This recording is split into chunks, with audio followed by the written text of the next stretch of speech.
Said we were going, so I stopped talking. We are going. Now we're going. And I Hit did the that theme. on purpose. Hit the theme. Awesome. Hit the stupid intro.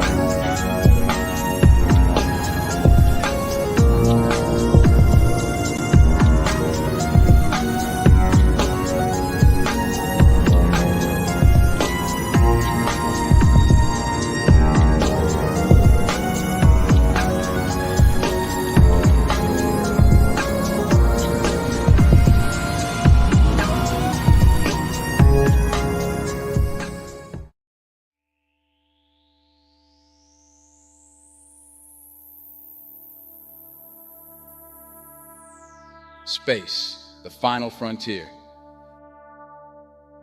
These are the episodes of the web series Engage.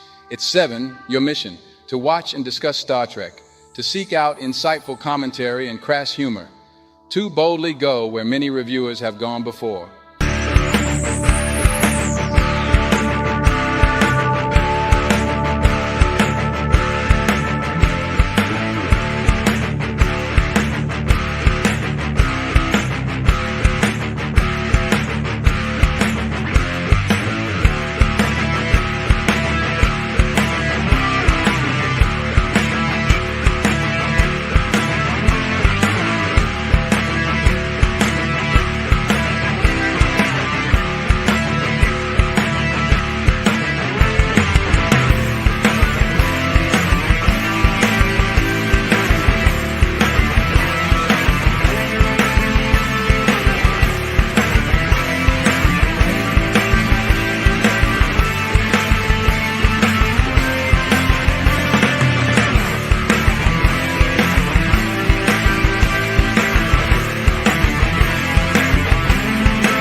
And since I am finished here, sir, may I point out that... Shut up, Wesley. I don't think this is my style. Shut up, kid. I know this may finish me as an acting ensign, but... Shut up, Wesley.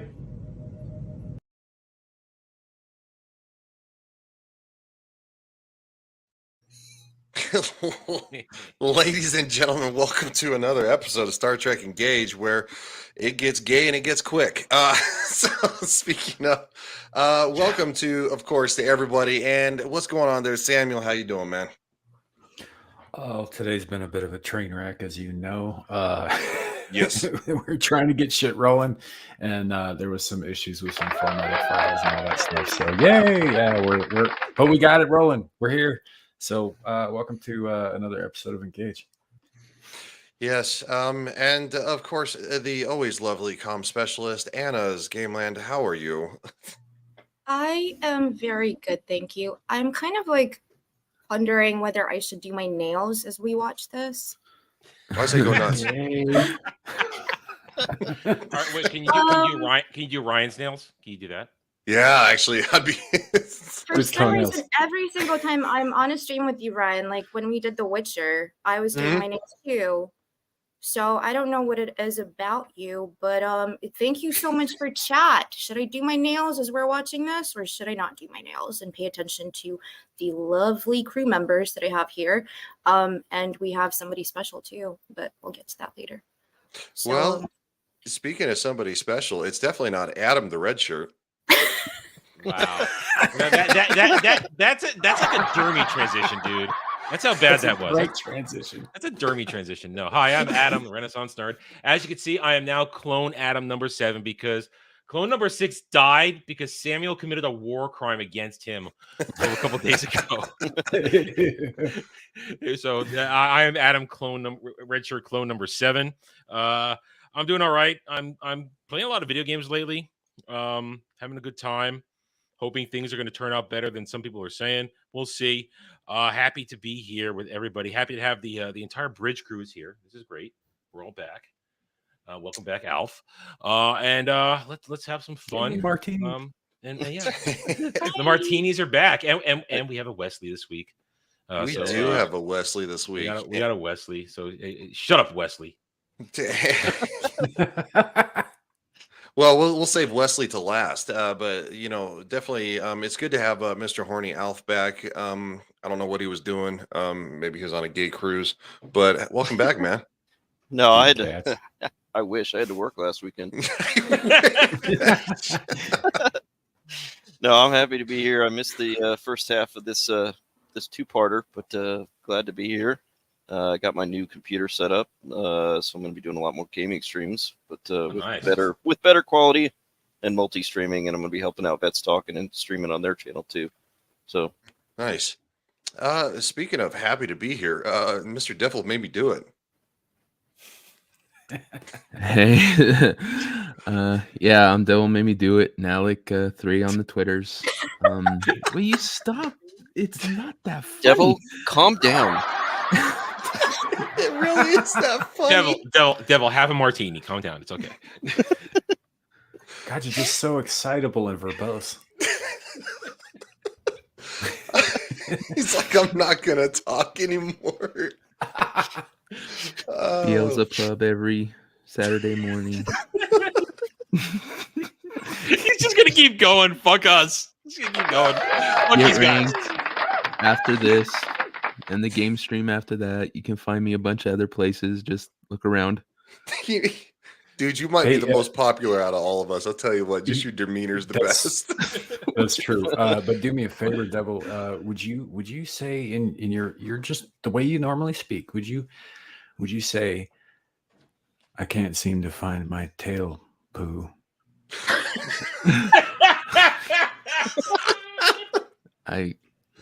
Damn it. I can't seem to find my tail poo. beautiful. It's very nice. It's very Revenge in the Nether Realm. I just saw this. We'll say hi to the chat in a second, but yeah, I just want to highlight this. Revenge says, Ryan, it's not that funny. No, it's that funny. It really is. And speaking of that funny, Wesley this week is going to be Mr. Troy Pacelli. What's going on, man? Hey.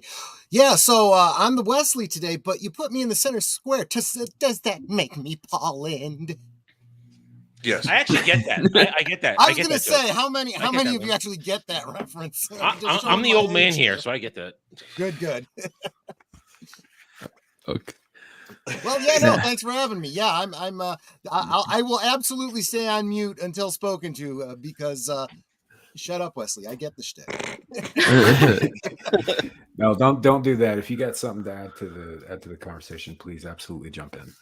I'll do my best. Yeah, absolutely. This is an awesome episode. Now, this one is a lot more. I'm going to say filler of something we've already covered. So this might not be as long of a show. because it's easy to kind of skip by because they focus on the episode, the previously unaired episode, a lot more than they did in the last one. So it's like a pretty large chunk. I think.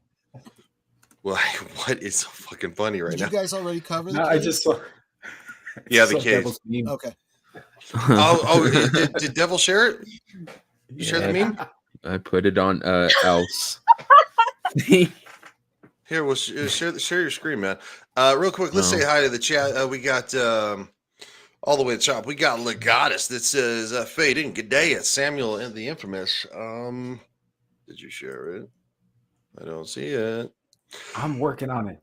Yeah.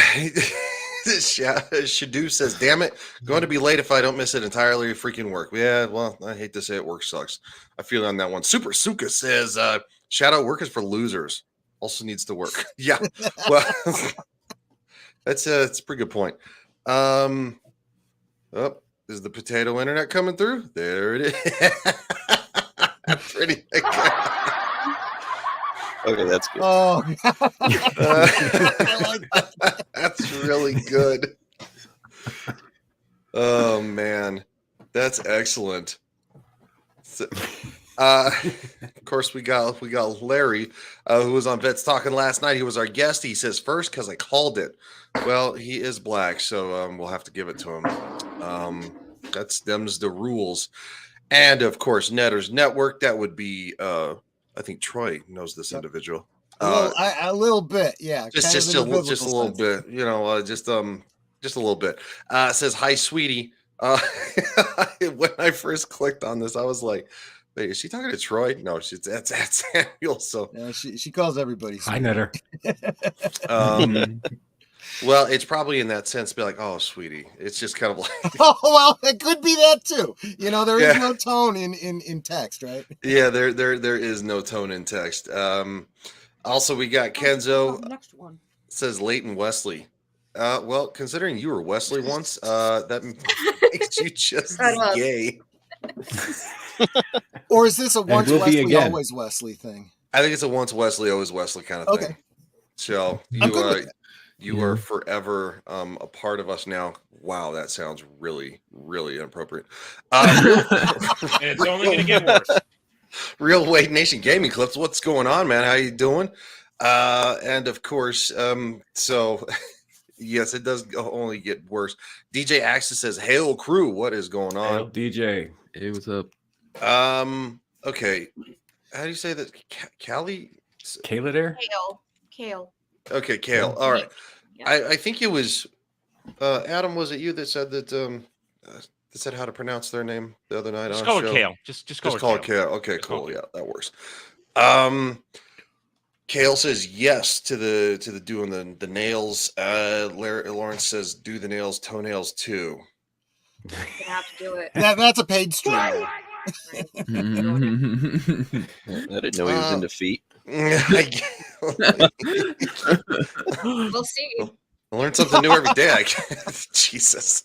The viewership goes up dramatically. There's no Ron DeSantis, but oh god, your feet pics are going to be bigger than Brie Larson's. Oh, why? Oh, Ron DeSantis was bad enough. Yeah. Lauren says Alf was flaccid after the bar last night. But that horny coat, we got him standing back up in formation. That's why you got to pace yourself when you go to the bars, guys. I see no lies there. Oh, Jesus Christ. All right. So I think we said hi to everybody in the chat. I don't see any other news. Welcome to everybody. Awesome. If you've never been here before, we appreciate you stopping by. We're going to be talking about some Star Trek, and there's going to be probably about 45% gay jokes. So just this is not a substitute. Quick. Yeah, go ahead, dude. Happy birthday to Ruben. Yeah, there you go. Oh, yeah, happy birthday. There you go. Yeah, happy birthday. Absolutely. This is not a substitute for watching the show. This is basically just a bunch of idiots getting together and talking shit. Well, idiots and then plus Anna. So, because, you know. And if you want any advice on, like, you know, like health and body weight and nail painting or fashion, That's why I'm here. Or you just want to criticize Kirk's abs? Yeah. He doesn't have any abs. Basically, Anna's whole shtick on Kirk's abs is they don't exist and stop being fat. Yep. So, it's like, Absolutely. so here we go. It's a little low. Let me turn that up. Well, you probably gotta be careful because of Paramount and stuff. Oh no, yeah, Oh, no. yeah. We get claimed out the ass on this. Don't worry about that. Oh, Yeah, we always fight back. Sabotaging the computers of this vessel and locking it on a course for planet Talos 4. Guilty. And Okay, so this is second episode, and we are. Yes, this is the second episode. Basically, it's where they take the cage, and Yep. obviously they make it kind of like 13 years in the past. And Pike looks like a fucking vegetable. Yeah. Yeah. And what we're coming in here is mid court martial, and already the computer's already locked in on Talos 4, and nobody can stop it. Mm-hmm. They're just reestablishing the bookends. Yes. Yeah. Yes, absolutely. No, I think the last episode was better in my opinion. It was a little more shocking. This one's a little more conclusional in a sense, but I don't think it's as good. But that's just my opinion. A spoiler alert, they wrap it up like way quick and kind of weak. Yeah, it's like super fast. It's also, considering we've all seen the cage, they retcon the cage. Keep in mind though that the viewers, when the Menagerie first aired, had not seen the cage. True. We only True. saw It's it true. at like conventions, like black and white, reel to reel. Mm-hmm. Yep. And it was one of those things that it didn't really first. I mean, it's kind of a failed pilot, right? Because they didn't go with that direction. I think it was only failed because it didn't make it past the bigwigs over there at Desilu. They sent it back and said, well, let's juice this up a little bit and, change this and that. And that's how we ended up getting, the Trek we ended up getting. But it was still a solid, episode. That's why they wanted to do this. It's like, well, we should get some use out of it. Mm-hmm. And so it's I think it was I think it was interesting the way they did. I did like that. Well, and they essentially show the entire episode over 2 parts. Right. And they and what time they had over, basically they filled up with the adventure with Spock and then his court martial and so on. But basically this was a way for them to show what they had already shot because it had not aired the first time. Yep.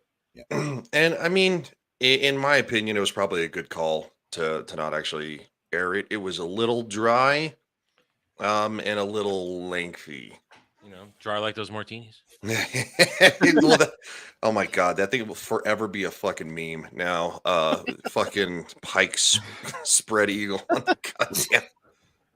Just like splaying out. And the doctor wearing a bathrobe and handing out martinis. Yes. You mean your doctor doesn't? No. Strictly for medicinal purposes. Yeah, I don't. My doctor doesn't do that. Actually, if anything, my doctor told me that I need to stop drinking.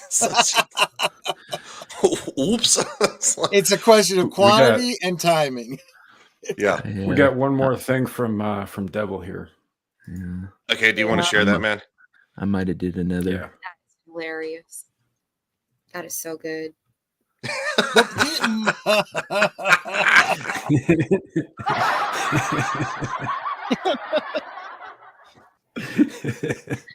Wow. Bravo, Devil. That's actually pretty good. Yeah, that's actually really good. So, all right, I updated the description here real quick because Troy, my apologies. I'm a little under the weather from last night. I forgot you were coming on. So it is saved. So you are had me guest. in there. Did when? I don't think I did. Down at the bottom. Troy Pacelli, YouTube, Twitter. I you got me. think Samuel did. I didn't have that part in it yet. Oh, I right. did. Simulcast. Yeah, Sorry. I put but yeah, in the description I put under guest Wesley.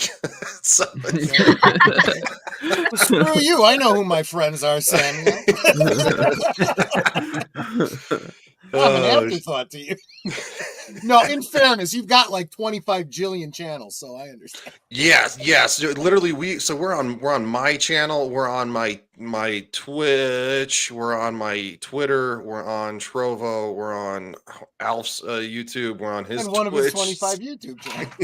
Yeah, so it's like we got quite a bit. All right, well, Ryan's trying to make as many channels as Geeks and Gamers, but he's trying to handle it all himself. yes, and it's really hard. It really is. He handles it himself, and it's really hard. Okay, I see where this show's going. It's where it always goes. Well, he's just a tyranny hooker and a midget one at that, so it's really not that big. Well, he's the teeny tyranny hooker. Guilty. I am the teeny tyranny hooker. Guilty. Perfect freeze frame there. Want to take to that forbidden world. What happened, mutilated by a recent space disaster. I mean, and this whole concept of the voiceover, the logs and whatnot, that's a great way to break it up and say, yeah, this isn't just us showing an old episode that never got aired. This is transformative. Yeah, I mean, well, and honestly, people at the time were probably kind of fascinated because they hadn't seen this. But then again, we did because we started with the cage. Like that's the very first thing we did. Right. So that's why it's going to be. Did I accidentally? Samuel, was that you? I did. Oh, okay. Somebody called Tom Connors a Midnight's Edge, I think. That's pretty good. I thought I accidentally clicked that, which I thought that would be a happy coincidence because that's fucking funny. Yes, I gave Samuel power because I told him I was like, dude, I'm too hungover for this crap today. I mean, considering how much trouble I got on Twitter last week, giving me power was maybe not the best idea, but I'll take it. Well, I have power on your channel, so trust me, it comes back in tenfold, bitch. Yeah. They had received a distress signal from let me turn that up because it is low, isn't it? They're still alive after many years, the survivors of a missing vessel, only to find it was all an illusion. No survivors, no encampment. It was all a trap set by a race of beings who could make a man believe he was seeing anything they wished him to see. And Captain Pike was gone, a prisoner for some unknown purpose. And the images we've been seeing are coming from Talos Force. Mr. Spock, you're aware of the orders regarding any contact with Talos 4. So we know, that this is footage from an unused pilot, but I'm guessing that when this first aired, the audience didn't. Yeah, I'm wondering how many people at the time thought this was footage that was filmed with different actors, specifically for this episode. Yeah, especially since it has a different look too. Yeah, Yeah, I think that's why they retconned at the beginning when they talk about how Spock had served with Pike, right? Over a decade before, and that way they were allowed to, introduce the Enterprise with cast members that nobody'd seen. It's really a smooth, way of looking at it. I mean, it's held up all this time. Fans consider it just canon. Oh yeah, he served with Pike, and then he served with Kirk, and blah blah blah. Yeah. They I pointed out how now they're retconning that because the Strange New Worlds, they're changing essentially the story. So this menagerie, sorry, I want to say it in French, menagerie. You're gonna say menage something else. Yeah, that's what I was like, whoa. No, Menage those two actually aired in the beginning, like in 1960s, and then the first one, The Cage, aired in 1980. What was it? 2, I think. That was that was its first 82, official airing. Yeah. That's right. Yeah. But this particular one, the second part 2, November 24th of 66. Okay. Right. And that's why Troy's here. He's a Star Trek nerd. Well, that picture there actually is me in Klingon garb. Yeah. Yes, it is. Awesome. I don't do things in half measures. Ask my wife. I know. No, he doesn't. Me neither. I'm the one who's like constantly like cosplaying, showing up, and they're just always off camera, not just devil, just You guys- nonstop Hey, devil. hey, You I guys just remember streamed for that 2 time? hours, my break. Yeah. You remember that time when Ryan was on shore leave and Anna showed up dressed like Captain Kirk, and then Kirk did some shady shit that episode, and she's like, I don't want to dress like Captain Kirk anymore. What are you talking about? She didn't come dressed like Captain Kirk. She had Captain Steubing from the Love Boats hat on. And Who looks Kirk like Picard? To be fair, Kirk was being pretty skeezy that episode. Yeah, Rapey Kirk is my favorite. Wait till next week. Next week's great. Is that enemy within or whatever? Is that what you guys are talking about? It was the one where he split into 2 Kirks. Yeah, exactly. Mhm. Yeah. Give me the sorry and brandy. Yeah. Yeah, he was. Actually, that's just me on a Friday, so never mind.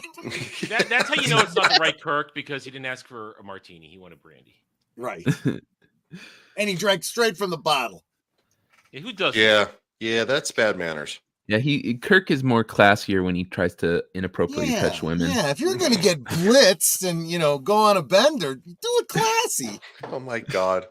Fucking Young and Hot Pants was so fucking afraid of him the whole episode. It was so hysterical because he's all grabby with her. Oh he shit. tried to rape her. Like, flat out. Oh, you said it. There you go. Yeah, there it is. There you go. Hey, if you recall, when we watched that episode, we all said it like 87 times. I know. Yeah, what do you expect when she's in there getting treated by the doctor, and he comes in and says, "It wasn't me." She goes like, "Okay, fist bump." Like, no, of course she's gonna be afraid of the fucking dude. When you grabbed me that way, I was afraid for a while. I mean, you warmed up. Jesus. See, do you see how this goes, Troy? Yeah, and perfect look. This is the look you get from a joke like that. Like, seriously, really? This is how this always is. You know what you're doing? As a matter of fact. You lost your mind, Captain. Jim, please. Don't stop me. Don't let him stop me. It's your career and Captain Pike's life. You must see the rest of the transmission. Now, again, I don't want to, spoiler it too much, but it makes me wonder how much Spock knows about the details of what's going on and how things wrap up. You know what I'm saying? Who's there, who's not, what's real, what's not, and how much of that does Spock know? Mm-hmm. Yeah. Right. Well, I think when we get to the conclusion, it's obvious what was going on the whole time. Like, Right. it becomes glaringly obvious. But up until then, they do a pretty good job of Yeah. kind of maintaining the mystery of like, why in the hell would somebody as logical as Spock even risk this? And I also wonder why, and see, that's why when you get to the end and there's such a big, you start going, did they just change their mind with where they were going with this episode? Yeah, you kind of watch the counter and you're like, all of a sudden you look and it's just done, and you're like, yeah, it was really weird how they did that. Yeah. Can you turn your volume up a little bit, Captain? Me? Still a little low. Yeah, the me? No, the show. The show. Right here. Yeah, the volume of the show. Oh, digging the hat. Oh, yeah, because she has I a cat think we're addressing me as the captain. Soon we'll be making another run. She's she's captain of not of a starship, but a love boat. Yeah, last week she wore a Star Trek, had like a little badge on, which is pretty cool. So Still here. Oh, is it? Oh, Oh, I yeah. can't see. Yeah. I'd have to make it bigger. He was looking at your face. He wasn't looking down. Yes, zoom in. Oh. I didn't do that. That wasn't me. Fucking Samuel, you didn't even say shit either. You punk ass. He's like, I don't know what you're talking about. I was looking at something else. Yeah, I'm sure you were. You are such a douche. The devil made him do it. This is such a bad idea that I did that. We're gonna revoke your powers after this. Despite all we can do, images continue to be transmitted to us from Talos 4. Starfleet has ordered no contact with Talos 4. They made no exceptions. You have no choice, sir.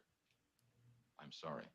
As I recall, you it was death penalty for contact Yep. with Yes. Talos. Yes, it is. Sir. As you saw before, Captain Pike had been knocked unconscious, and Which actually makes me wonder, if anyone actually carried out that sentence in any instance, like some What- expanded as far as- universe story. Sure. As far as we know, this is the only time anybody has ever returned to Talos 4. Yeah. Mm-hmm. Man, like that's kind of harsh, don't you think, of a punishment for going there? I Well, that's especially why in a society that has abandoned the death Yeah, penalty that's as a why I punishment. said I wonder if anyone ever did, because I'm wondering if that's just like a deterrent. Like they weren't actually gonna, execute anyone, but they're saying, this is the Who are punishment. we? Who are Yeah. we? Klingons? Right. But at the same Execution. time, Right. That's like obviously it kind of peters out at the end here, but at the same time, like that whole a hollow threat is worthless. So I mean, like if they say they're going to have to, execute somebody for violating this order, they have to follow through. Mm-hmm. Execution for trespassing, essentially. What are they, Nancy Pelosi? There you go. Yeah, that's exactly right. Devil coming in hot. Literally. Well, this kind of falls under the whole, many channels saying the Federation is communist. So I mean, yeah, that fits. Yeah, it does. That's fit. Including our own shadow. Yeah, the old Shadoo. Brilliant deduction by Captain Pike, gentlemen. Yes, he was still inside his cell, but knowing that couldn't help him. The delusions controlled his brain. And could make him live any place, any time, any situation they wished. He would see, taste. It is kind of clunky narration when you've actually seen the cage straight through. It's like, I know all this. You got to spell this out for everybody. That's probably the biggest issue with this 2-part episode is because like when we started doing this, the first episode we did was the cage. So this is still relatively fresh in our minds. It was like a couple months ago. Yeah. So we still have that relatively fresh in our minds. For somebody who's never seen the cage though, I can see this is actually very well done. Yeah. That's true. But yeah, if you watch them back to back, I think that it gives better context to it if you do it like that. But you're right, the editing seems a little janky. There's also, I mean, they also don't want to fall into the trap of just let the cage play, right? Because they want to keep bringing you back and remind you, okay, Kirk's still here and Spock and all that. This is still the we haven't completely changed formats on you. If you just came in after the commercial. Honestly, man, if we hadn't recently watched The Cage, I'd probably be more invested in the flashback sequences that they're seeing from Talos and all that. True. But as it stands, since we've done that so recently, I'm much more invested in the court-martial process. Mm-hmm. Yeah, so am I. I actually skipped through the stuff that we'd already seen because I was like, I already know what happens, So and it's kind of makes it easy to do it on here too because it's. It's just we're mainly interested in what's happening with the court martial and why that this whole thing is going about. It's the same reality as you gentlemen sitting there. Longer hair, different dress, but it is you. The one the survivors call Vina. Or rather, the image of Vina. But why you again? Why didn't they create a different girl? I like how they're essentially watching it on like a TV itself. Like that's all they're just like.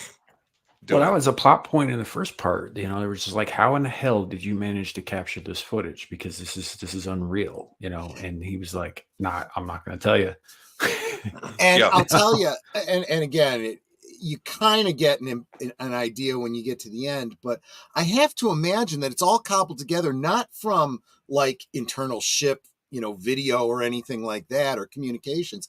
It's like taken from every individual crew member's mind, including Pike's, including Spock's and so forth, Yeah. And I suspect that this is not in fact a visual medium transmission. I think that the Telosians are using their illusion powers to basically right into their project minds, this directly from their minds into the screen. Yeah. Sure.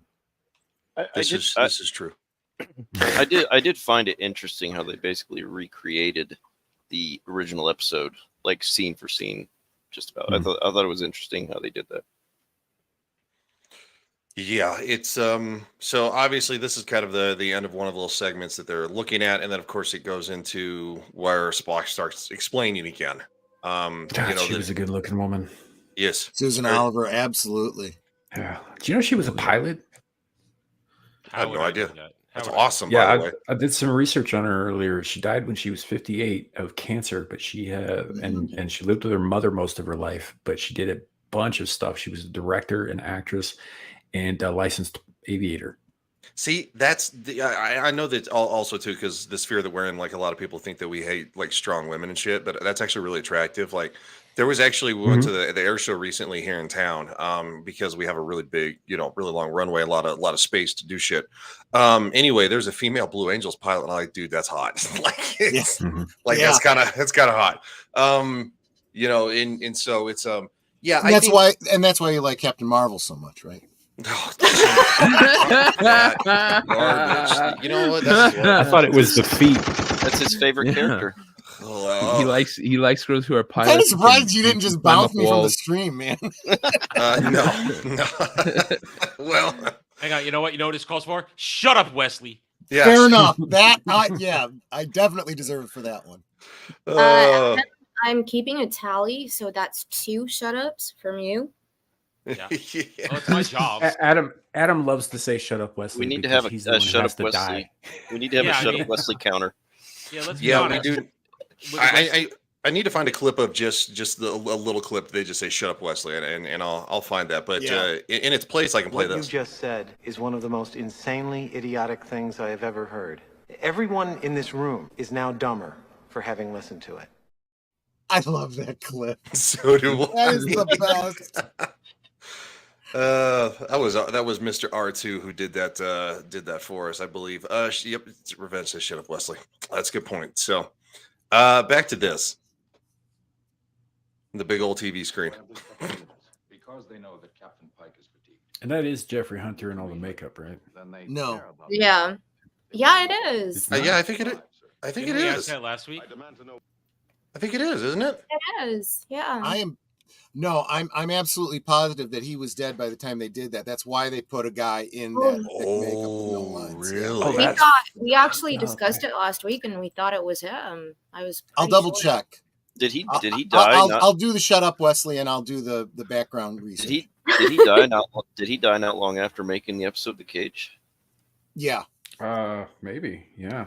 Hold on, I'm looking right now. That the actor that they did get really didn't have to stretch too far. I mean, he makes the same. Well, he's face under the so whole much time, makeup, so right?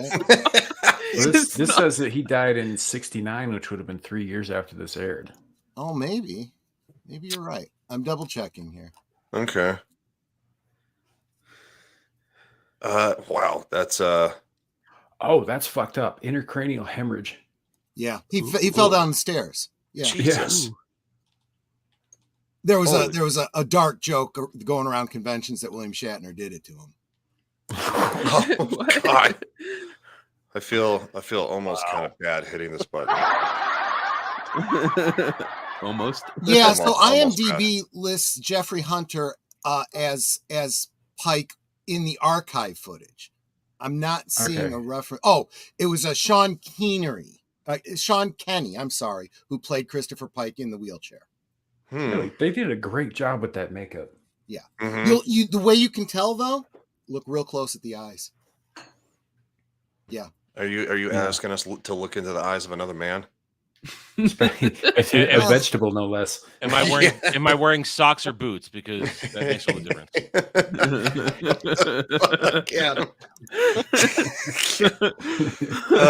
It never ceases to just go off the rails. If you'll be patient, sir, the answers to your questions. You're forgetting you're on trial, Spock.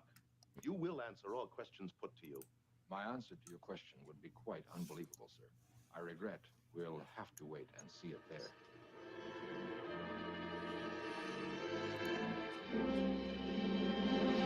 It's very dramatic. Obviously, that was a commercial break. Personal log, stardate 3013.2. reconvening court-martial of Mr. Spock, and the strangest trial evidence ever heard aboard a starship. I also wonder how much Pike, sitting in that chair, knows where this is going. You know, is he as in as Spock is, or is it like a big surprise to him when he gets to the end? I don't think he is, because I don't either. so much in the first part. He was resistant in the beginning of the Yeah, last week's episode. I think. But think about it Spock this way. basically convinces him. Yeah, what over if time. he gets the idea? He gets the plan. He knows what Spock's trying to do, and he's trying to convince him not to do it because he doesn't want Spock sacrificing his career and possibly his life. For him, you know. Well, also one reason I think that that he's not in on what's going on is because he says guilty, on all charges. So, and he's literally the first one to do so. Well, here's the thing: is I don't think that necessarily at that point. I think he understands where Spock's going with this by that time, but I think he's also a stickler for protocol. Yeah, and because the death penalty, because this planet is off limits, and he doesn't want to. I don't think he wants to do it any more than Kirk does, but he's going to stick, with regulation, and so Spock broke the law. Yeah. Yeah. Letter of the law, he's guilty. Either way, though, he knows that the evidence has got to be presented. I don't care what, whether or not you're going to kill him or not. If the death penalty is on the table, you better give him a chance to give a defense. So Yeah, that's I think that Pike was presented as a pretty cerebral, fair thinking man in the cage, and so like by this point, I think he's still that man. He's just trapped in a vegetable's body. But he's considering the evidence because he's trying, like Kirk, to find any way to not condemn his friend. There's something else to think about here, and this is something they couldn't have been thinking about when they made the show. But looking back on it after Star Trek II, it tells you a lot about who Spock is. He was willing to give up his life for his previous captain. He's willing to give up his life again for his entire crew in Wrath of Khan. This guy's a hero. No way around it. A bit of a spoiler for Ryan there. He hasn't seen it. Yeah, no, one of the reasons that we're actually doing that. No, and Troy's fine. It's not a big deal. I mean, these have been out for fucking decades. I started so I was born in 85, right? So I started watching TNG, and it was actually technically I think they were already probably around season 6 or whatever when I actually started watching as a little kid. Because I think it was on Sundays, right? The show was on like Sunday evenings or something. It depends. It was in syndication, so depending on where you were, I think it was here in Colorado, actually, where I'm living again now, because I grew up here. And so I believe it was on kind of like it was on like Lois and Clark was The New Adventures of Superman. It was like a Sunday night show. So it had already been well into what it was doing. But that's when I started watching because my parents would put it on every once in a while. They weren't massive fans, but it was entertaining enough that they watched it. And so I started with TNG, never seen the original series, never seen the Star Trek movies, only seen like the TNG movies, like maybe once each, except for like Nemesis. I think I've seen more than once, other than that. So yeah, I'm only seen part of Voyager. Ironically, I saw Voyager for the first time because a teacher played it in middle school, I believe, to make a point about something like sci-fi, for like the genre or something. I don't know. So she used an episode of Voyager, and that's how I saw part of that. So anyway, yeah, no, I'm a noob when it comes to the original series. So I know nothing about any of this. This planet now only 1 hour ahead of us. The story of Captain Pike's imprisonment there. Why are you here? You know why.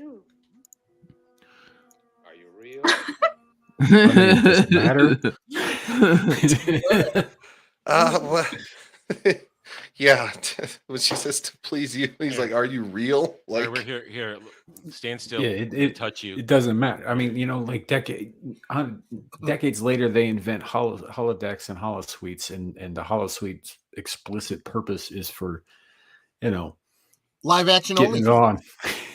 Yeah, I mean, but to have like a legit conversation about this, I kind of want to go to like Demolition Man when like they have sex in like virtual reality in their Yeah. minds, like, and she gets all weirded out like when he tries to touch her. He's just like, "What are you doing?" He's like, and she's like, "Oh, bodily fluid swabs." Yeah, like I love that film. I think oh, everybody it's incredible. is such a good film. Yeah, I think it's by far one of his best movies. I think Demolition. But anyway, we did that on a Get Ranked episode of Sylvester Stallone movies, and And but- unfortunately, it's all become true. So I mean, it's not really Yeah. movie anymore. Slight detour on the topic. What do you think the life of the mop boy for Quark's Hollow Suites is like? Let's ask Nog. Let's ask Nog. He was doing it for a while. Who knows what that particular bodily fluid from aliens would possibly look like? Like it might be like eat through your clothing and shit. This is a lovely conversation. I suddenly pictured Eddie Murphy from Daddy Daycare, where he goes, I had an accident. He goes into the toilet. Oh, and then he looks up at the ceiling. Oh. And Samuel does it again. He always takes us up like on these fucking tangents. Well, did you know that sperm whales get kind of rapey? Well, if you didn't, you do now because Samuel. Hello, Paul. How'd There's you nothing get? kinda about it. It's full Power on. Couch. Hail Power Couch Nation. Power Couch Nation, rise up. El Presidente.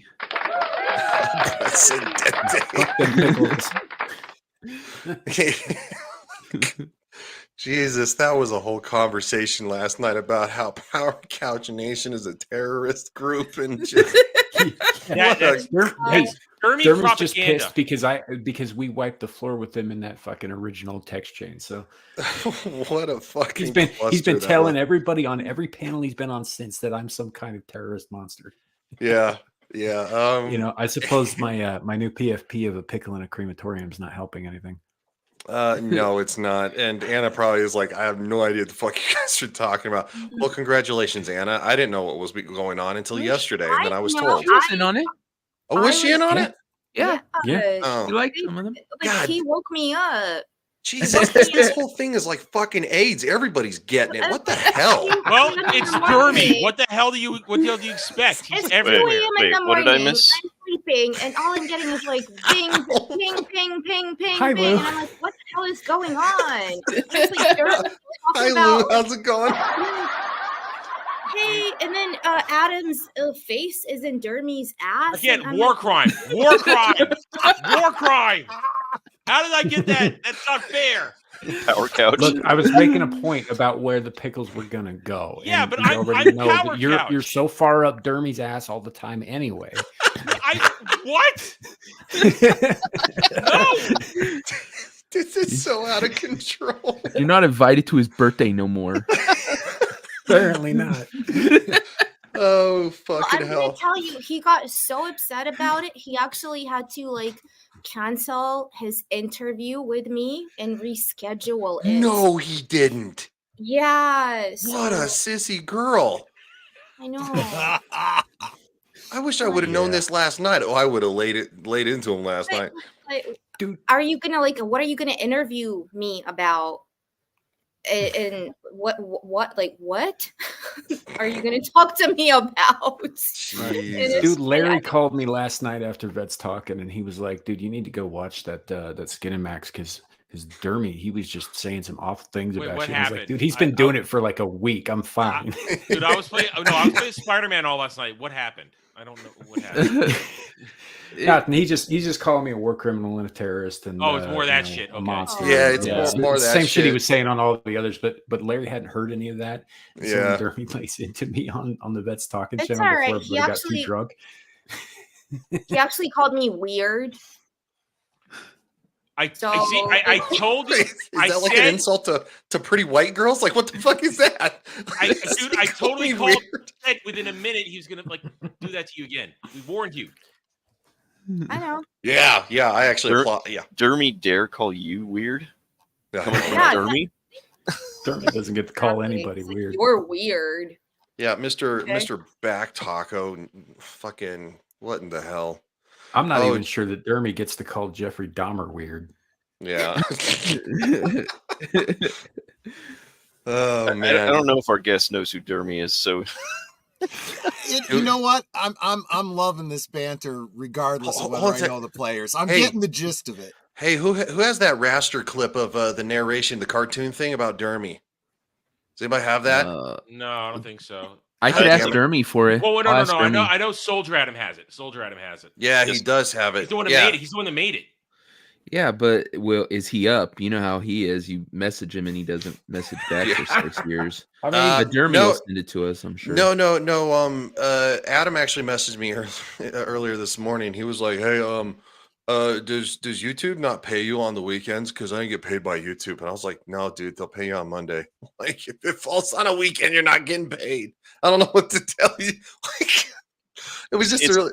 It's not like the military where if it falls on a weekend, they pay you early. Yeah. The VA does the same thing. The government will do that, but no, Google's not going to do that. The They're going to make 21st ain't on a weekday. You're gonna have to wait. Yeah. So no, he was just like, I just want to make sure nothing was fucked up. And I'm like, no, dude, it's just Google telling you to kick rocks. That's all it is.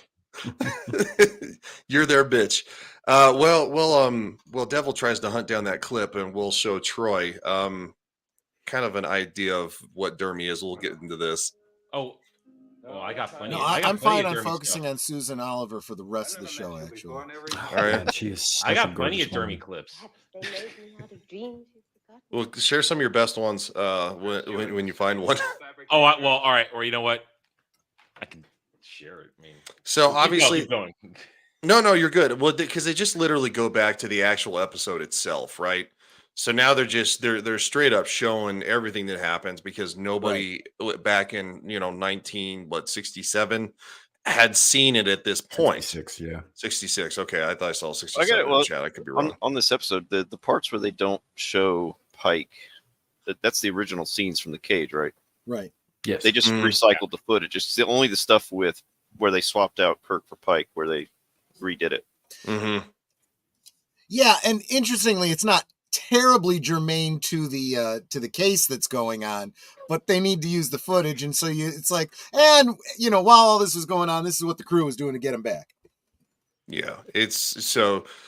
I mean, literally, it's just this episode is a lot more of a rehashing than even the previous one, right? I'd say the previous one was probably about 50-50, maybe, of kind of like bouncing back and forth. This one is maybe 20-80% of just the and cage.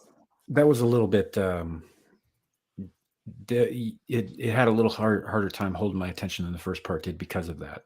Mm-hmm. Because they were focusing on things ground we'd already tread, whereas I was again more invested in the court martial that was happening in present time. Yes. Awesome. Thank you, Adam, and go. This is Dermy in a nutshell, and Samuel hates it when I play this, but he committed a war crime against me, so I don't feel so bad. Oh, you're doing the fucking thing again. God damn it. Well, this is Dermy in a nutshell. Like, look, you have Gacy Dermy in your background on there. Well, that's the point. Because I can't prove whether Renaissance Nerd is telling you the truth or not. Big Daddy. Big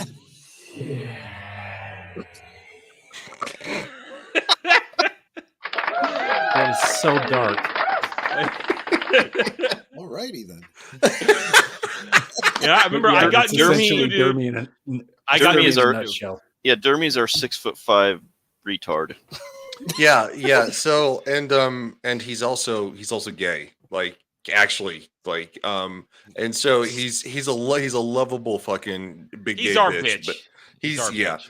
He's our lovable big gay bitch. And he was hammered in that clip. Oh, that was the yellow flash night. That was the yellow flash night. That was the yellow flash night. Yep. And dude, it was so bad that like even Yellow Flash was fucking donating $20 to just make Dermy drink more.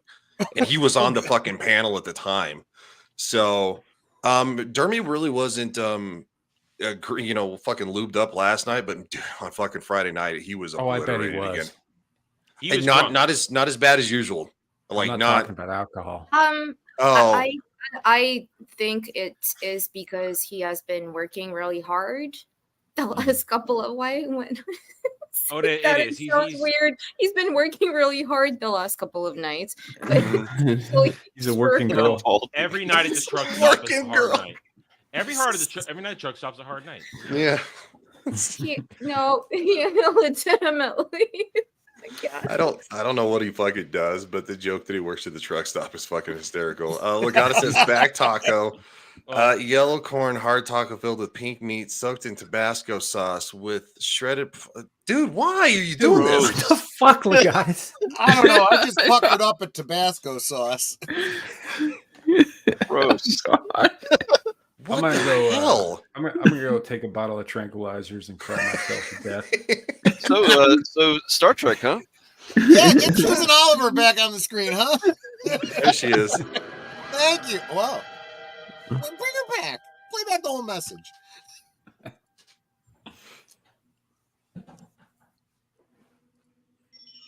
You get bastards. none. You none for you, sir. No soup for you. Then you were captured as breeding stock.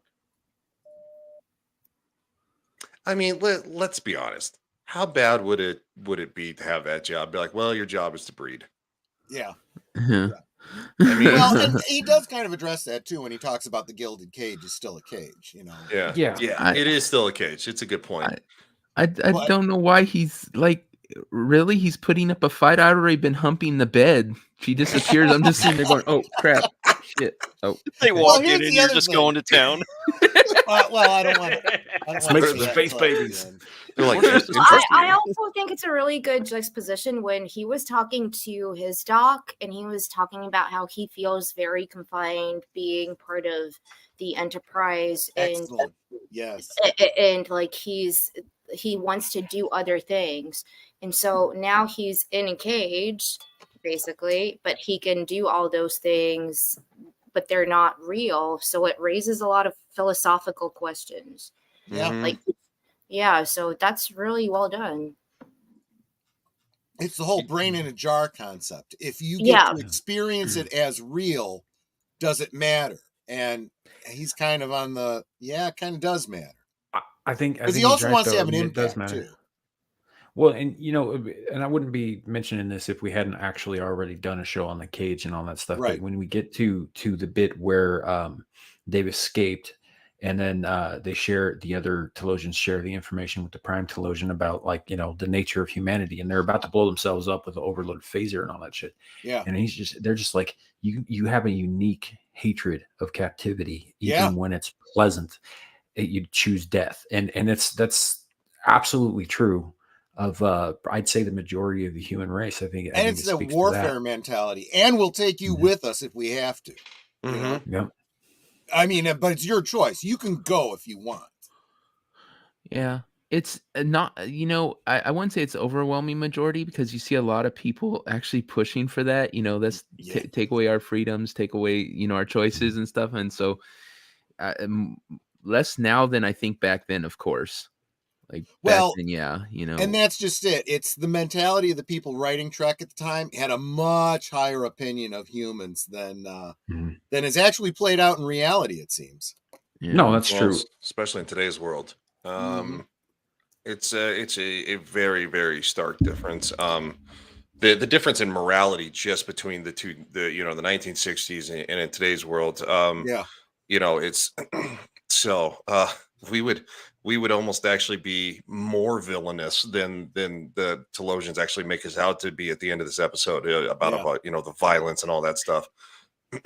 Well, they also make mention of how uniquely adaptable the human race is, and I think that there's a lesson there too. Like, we are extremely adaptable. We can adapt to almost any circumstances, but what the Telosians left out of their equations was our will. Mm-hmm. Rather, like yes, we can adapt to it, but will we? Well, and also the thing too, not to sound like super gay about it, but like the best things that the humanity does is probably hope is like one of those things, right? That's why human beings, for the most part, we don't submit to captivity, we don't submit to tyranny, because we hope and we try to strive for better lives for ourselves and ultimately even our children. And it's just so, it's called the cage, but it's just. even with the most perfect scenario that Pike was never going to stay. Even Right. with this beautiful blonde woman who ultimately was kind of a farce in front of him. Yeah. I do find it kind of interesting that in the cage, Pike did everything he could to escape, but now that his mind is trapped in the cage of a useless body, he Yeah. chooses to go back. Mm-hmm. Yeah. Yep. Because now he really is a brain in a jar. Mhm. Now he doesn't even have a choice in the matter. Yep. Now he really is. Now they can give him a different illusion of who he is, and because his body is literally is broken. So Just to maintain a supply of zoo specimens? Much more, Captain.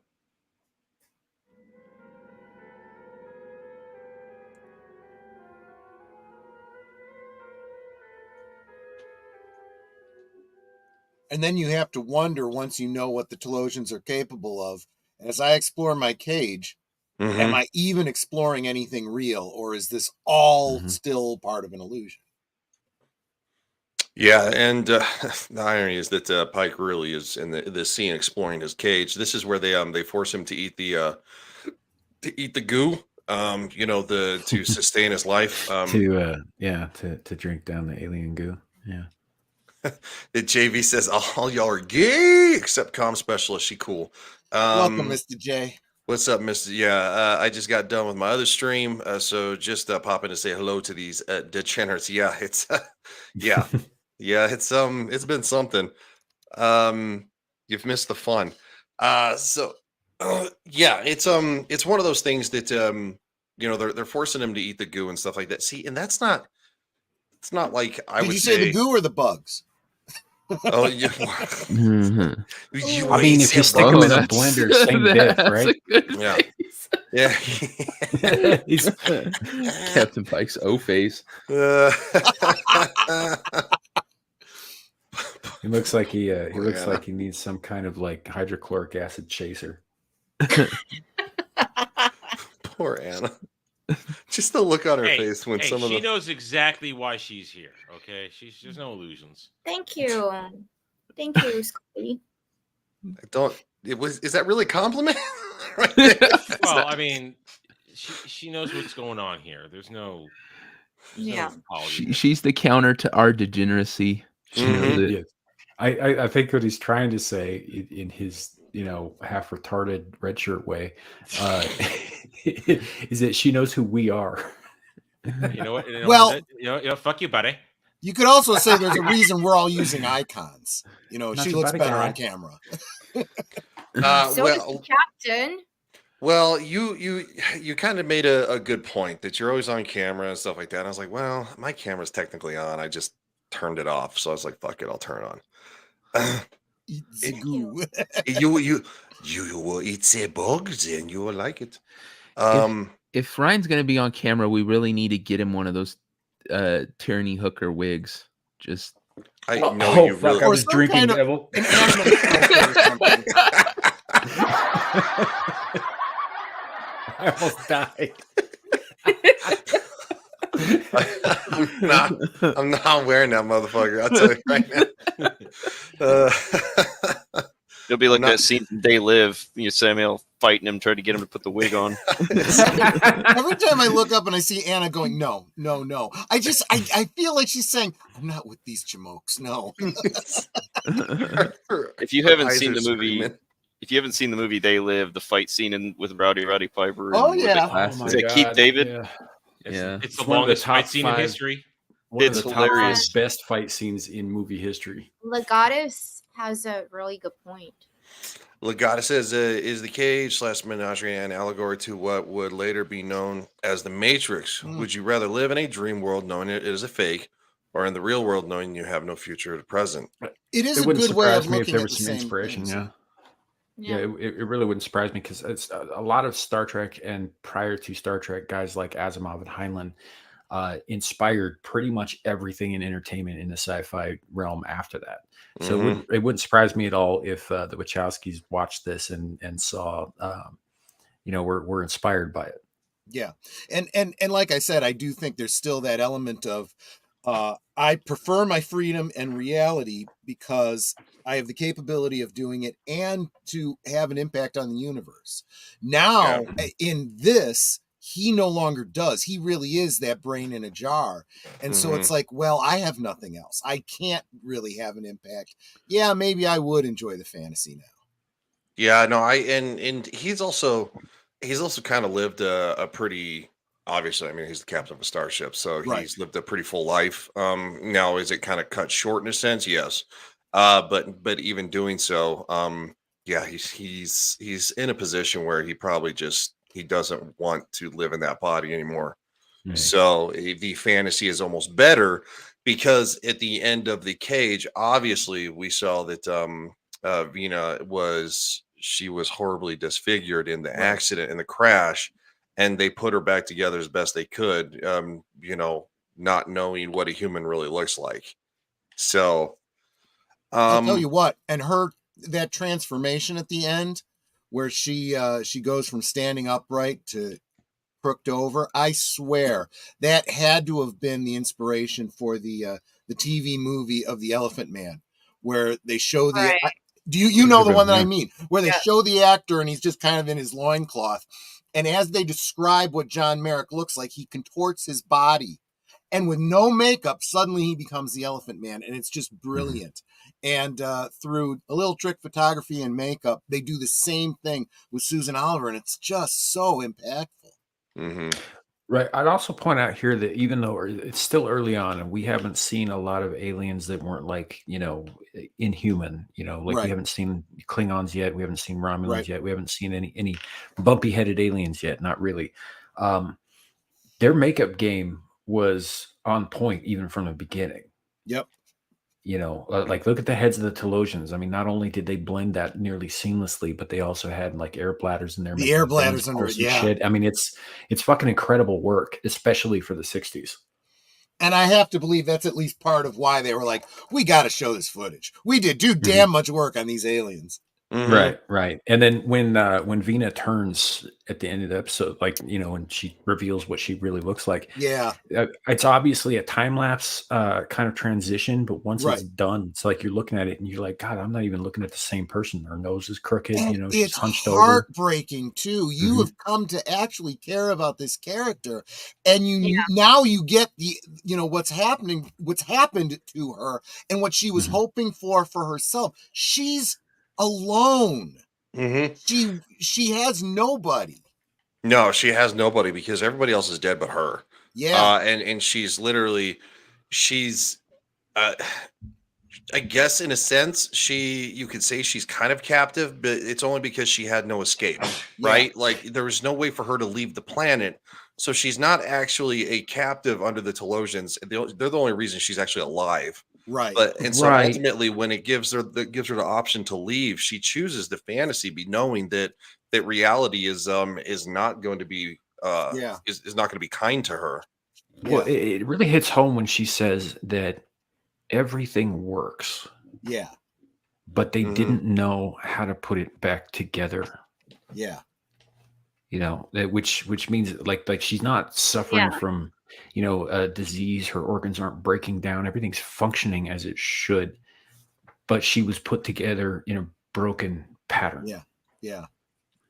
It's almost like a Stockholm syndrome, but done in a way which is healthy, because I can understand where in the beginning, when I started to get to know her character, she really annoyed me, and because I'm with Pike going through his story. And so she's annoying. She's like trying to deceive me, and I don't know what she's about. And then after I start sympathizing so much for her character, but it's that like I would rather be in these conditions, which were presented as being the menagerie, which is like translated from medieval times French, a household or a farm which keeps animals, and then later in whatever Middle Ages they changed it to having like wild exotic animals. And so I started really feeling for her, and I like that arc that episode made me feel feeling one way for a character and then actually sympathizing. That's a big thing these days. Yeah. It kind of puts a little bit of light too on a kind of a nastier light on when Pike figures out that Vina is not just an illusion. That there's something illusory about her, but she is in fact a real person and not just pulled out of his mind or implanted in it. When they punish her, and then later you find out what happened to her. Yeah. Like it kind of makes the punishments worse because like hasn't she been punished enough? Right. Mm-hmm. Well, the assumption is she was being punished. That could be an illusion too. What was real, what wasn't. True. This whole episode in the end is going to really make that put into question. And What's and real, there's what also the element of, at a certain point, does it even matter? Just the for a decent person, just the idea that a real human being is being caused to suffer because of decisions I make, that's going to give you pause, Yeah. Legatus brings up a good point here too. That after all the shenanigans and whatnot, basically it comes down to they're offering two broken humans a chance to live relatively okay, even if it is an illusion, knowing full well that they are already a dying race and there's nothing they can do to stop it. Yeah. That's pretty magnanimous. Yeah, it's pretty heavy-handed. The cages in the end. I almost kind of feel like this secondary episode doesn't do it justice. The ultimate decision, the ultimate situation of the two characters about how broken they are. The way it just ends so abruptly, I feel is maybe they didn't know how to end it, or maybe they changed their mind at the last fucking minute. I don't know. So, by the way, Paramount, you hear this discussion? This is what good sci-fi does, not what you're doing now. Yeah, right. But Whammons. Well, because that could put a whole different slant on the fate of Pike, right? He became a captain. He was doing all kinds of good, but he really just became a traveling chef. And so what good was he doing in the galaxy? Of course, I'm talking about Strange New Worlds. Ugh, that fucking But STD. bacon. Yeah. Bacon. He brought bacon to Yeah, the galaxy. yeah, That's worth something, right? Yeah. Yeah, Alf, I need I need a martini to wash this black pill down. All right, one's on the way. Have you ever had a martini with bacon? That's Vina again? No, I don't think We'll so. talk. I'll set you up. I'm sure JV could make it. Vicious, seductive. They say no human. That's also Susan Oliver. She plays so many different roles in this, and she's really good. Yeah. Yep. See you, JV. Appreciate you stopping by, man. Busy day ahead, and it's Monday for work tonight. Toodles. Yeah, we'll see you tomorrow. Tomorrow evening, where myself, Mr. JV, Nomi, Lily, and we're and Shadu, we're all doing a Game of Thrones season 5 episode, the finale. So episode number 10, and then on to season 6. So good shit. Oh, you're watching the last good episode, is what you're saying. Yes, we're watching the last good episode. And the reason we're doing so is because House of the Dragon was so good. JP says bacon martinis are disgusting and an abomination. Oh, you got to. I know I'm talking to a bartender here, but you got to know how to make them right. And it's got to be hard to do in a bar. It's a lot easier to do in a kitchen. Yeah, and so we're watching the last good episode of Game of Thrones because obviously House of the Dragon is coming out very soon, season 2. Season 1 was great. We're going all the way through House of the Dragon season 1, and by that time it should be maybe a couple weeks away before season 2 drops, and we will be reviewing it in real time. So it comes out every Sunday, and we will be reviewing it every single Monday. So it'll literally that quickly, and it shouldn't be too many spoilers for too many people. Yeah, Revenge says bacon martinis. Ew. I love bacon, but alcohol is just gross in general. I don't think there's anything good about alcohol other than its effect. The drinking of it is terrible. The day after is terrible, but the during is what's fun. He's saying that because he's hungover. I don't get hangovers. I don't get hangovers either. But then I know how now to that I'm manage old, it. now that I'm closer to 40 than I'm 30, I do. Thank you. Dude, nah, I do better now than I did as a kid. As a kid, I was stupid. Now I sleep with a bottle of water next to me. If I wake up every hour, I take a sip. By morning, I just feel great. I feel wonderful. My Russian and Italian blood laughs at you. I'm actually English, Irish, Blackfoot, Indian, and Dutch. So, but I don't think I got a whole lot of the Irish. Translation: he's a mutt. I am a mutt. It's mostly Irish and Indian. That's why he drinks. And the firewall. He drinks firewater. I like that. He's Irish, so he drinks, but he's Indian, so he can't handle it. Right? That's so racist. That's what I tell people about myself, man. It's like I'm German, so we kind of invented beer proper, and but I'm also Indian, so we kind of invented how to drink it badly. That's pretty funny. I want to do ones on like 23andMe things and see like what percentage of everything, but that's just like throwaway money. So maybe one day, but not right now. Right. I love. Oh, dude, it was so funny though. Like when I was going around, like these freaking like woke white girls were doing it, and then they were having like a meltdown because they're like so much percent white. It's fucking hysterical. I know Shadow meant hand sanitizer, but it's funnier as Hans sanitizer.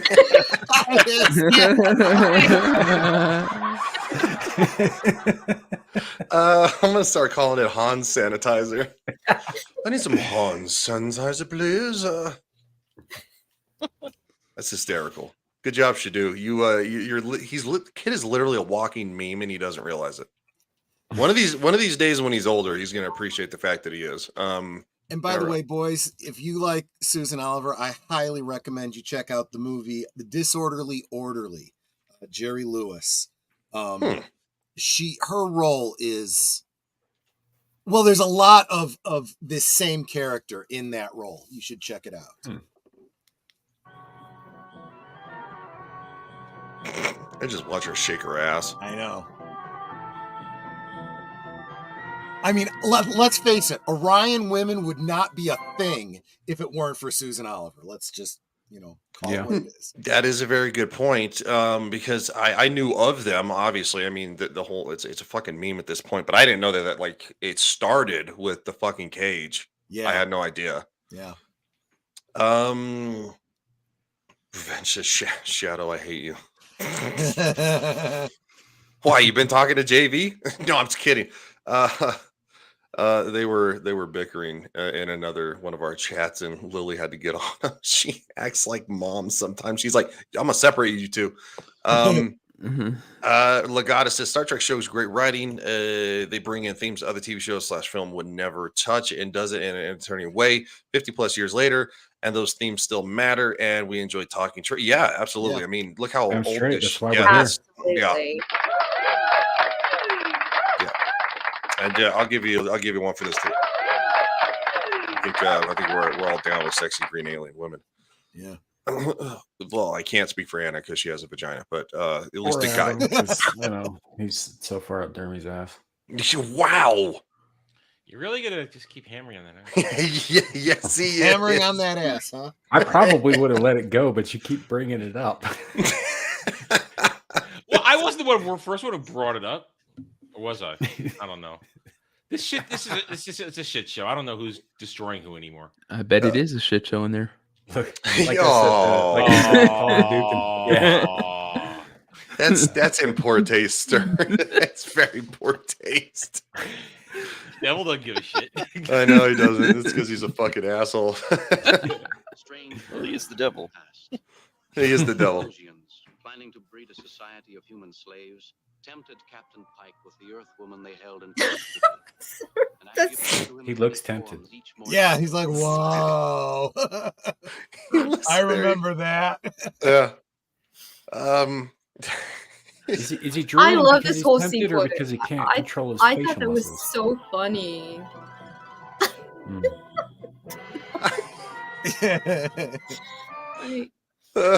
His facial expressions in this, sir. Yeah. I'm not just talking about the guy who's the vegetable either. Yeah. The one guy looks, and then he looks sideways at Pike. It's like he looks like Yeah. he's like, yeah. I just feel like he's breathing heavy right there. Yeah. Small correction here, Shadow. Orion men are not simps. They are pimps, pirates, and slavers. yeah. They're not good men by any means, but they're certainly not simps. They sell their women to other races. Mm. Yep. If anything, the idea behind the Orion women is that they give off these pheromones that turn men of other races into simps. Mm-hmm. Oh, that part I didn't know. Yep. Interesting. Yeah, they elaborated on in Enterprise, but most of yeah. that comes from EU stuff. Yeah, I haven't seen Enterprise, so and that is the last series we're gonna watch Star Trek wise, because we're not gonna watch anything J.J. Abrams or any Yeah, of that good, because that's not Trek. Yeah, it's not. Nope, It's fucking garbage. So all right. You might maybe watch third season of Picard, and you don't need to see. We already did. We already did. That's actually kind of what kicked it off, is because I'm a big TNG fan. Everybody, obviously, Gary, a lot of people really like Picard season 3. It wasn't a piece of shit. It's kind of everything that we kind of wanted it to be. Did it have a few problems? Of course, but I think that was leftover of seasons 1 and 2 of Picard, which were awful.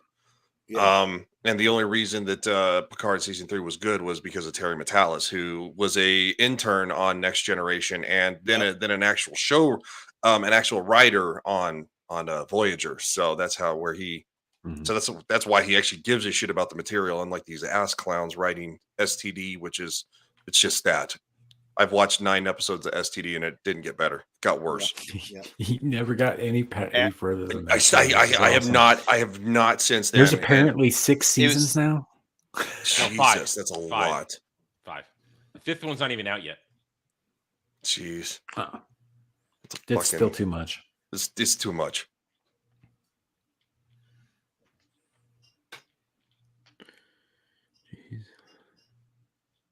Devil. No, something else. Sorry, I'm multitasking. You sound like my cat most of the time. Ouch.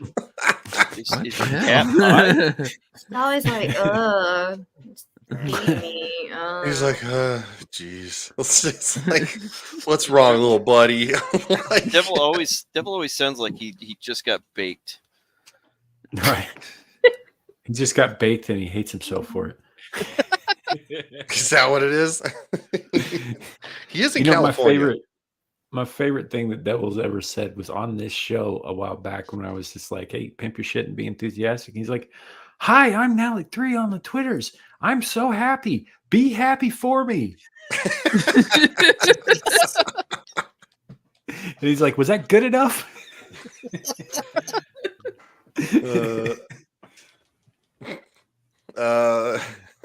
Guess I'd rather chew glass than watch STD. Yeah. That's fucking hilarious. All right, here we go.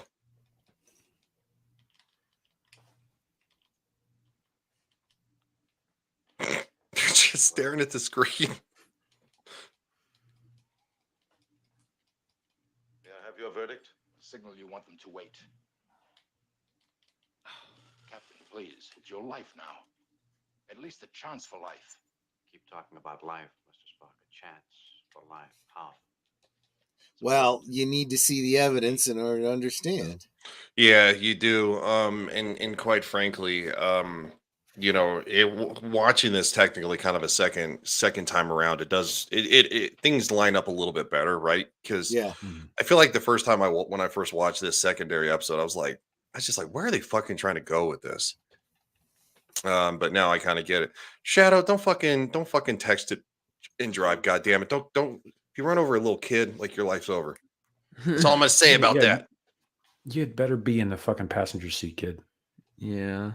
Yeah, don't just. And there Otherwise, should get be off the someone in goddamn the phone. driver's seat. Yeah.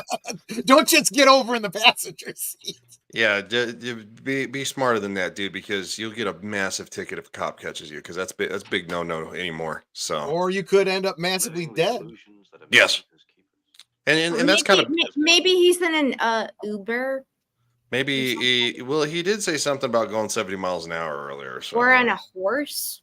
But even if you're on a horse, Horses What don't kind run of- 70 Oh, the miles horse an knows hour. where he's going. The fuck kind of horse runs 70 miles an hour, Anna? I mean, maybe if you shove a pound of cocaine up its ass raw. Anna only thinks Or about a unicorns. rocket. She only thinks about unicorns when it comes to horses. So I know too. Well, she no. gets really Why are upset you if riding you talk that about. horse on its head? It's not a horse. It's a unicorn. What are you talking about, Captain? I don't think about unicorns when I think about horses. I think about Dermy when I think about unicorns. Well, yeah, now because look he- who's bringing up Dermy, huh? Look Yeah. That's about right. Miss yelling at us all the time for bringing up Dermy. Well, can't. in her defense, Dermy didn't want to kill the fucking unicorn in The Witcher. So Exactly.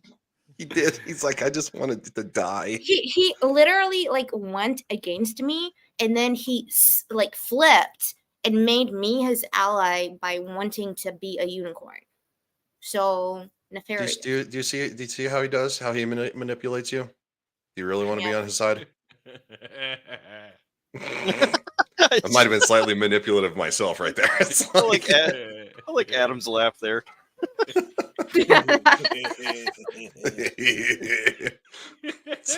Sounds like he's in the fucking bushes, like outside Anna's fucking apartment.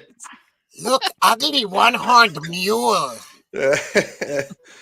Oh shit. So Star Trek, huh? Yeah. This fucking show, man. You rotten. Yes or no, Captain? That's why we do it. We love Star Trek and we love having a good time. Yeah.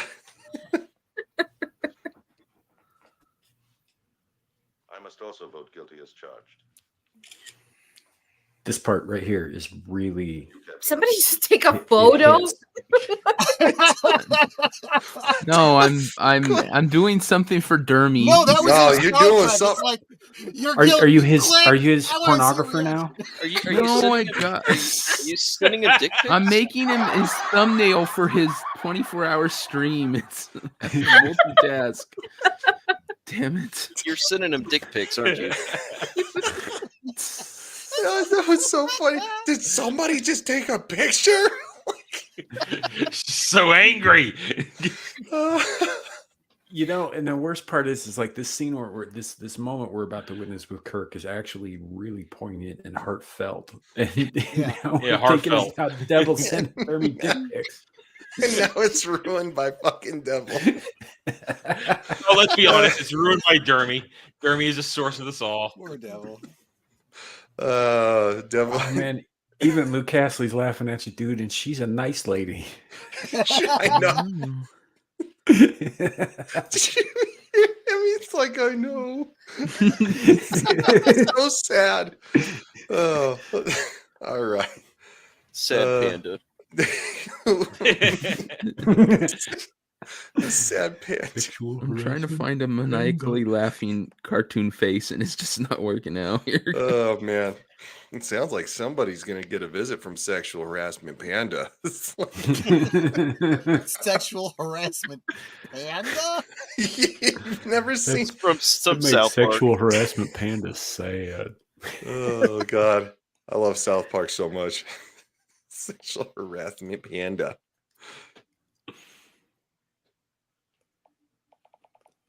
Guilty. As charged.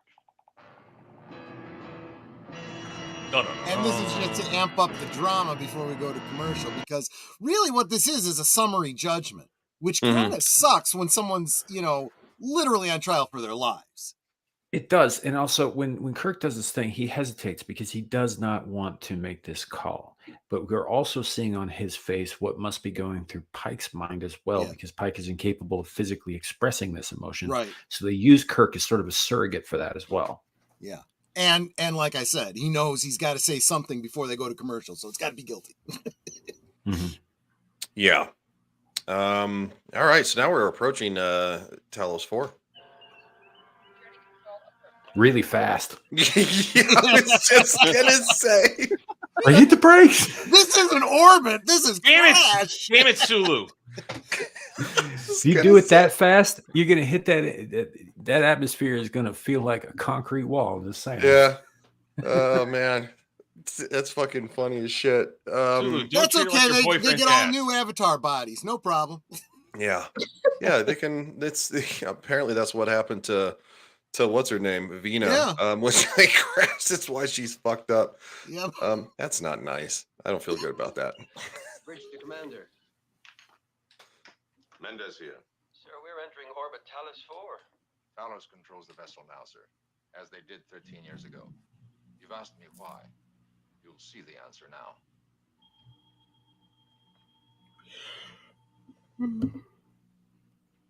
Mm-hmm.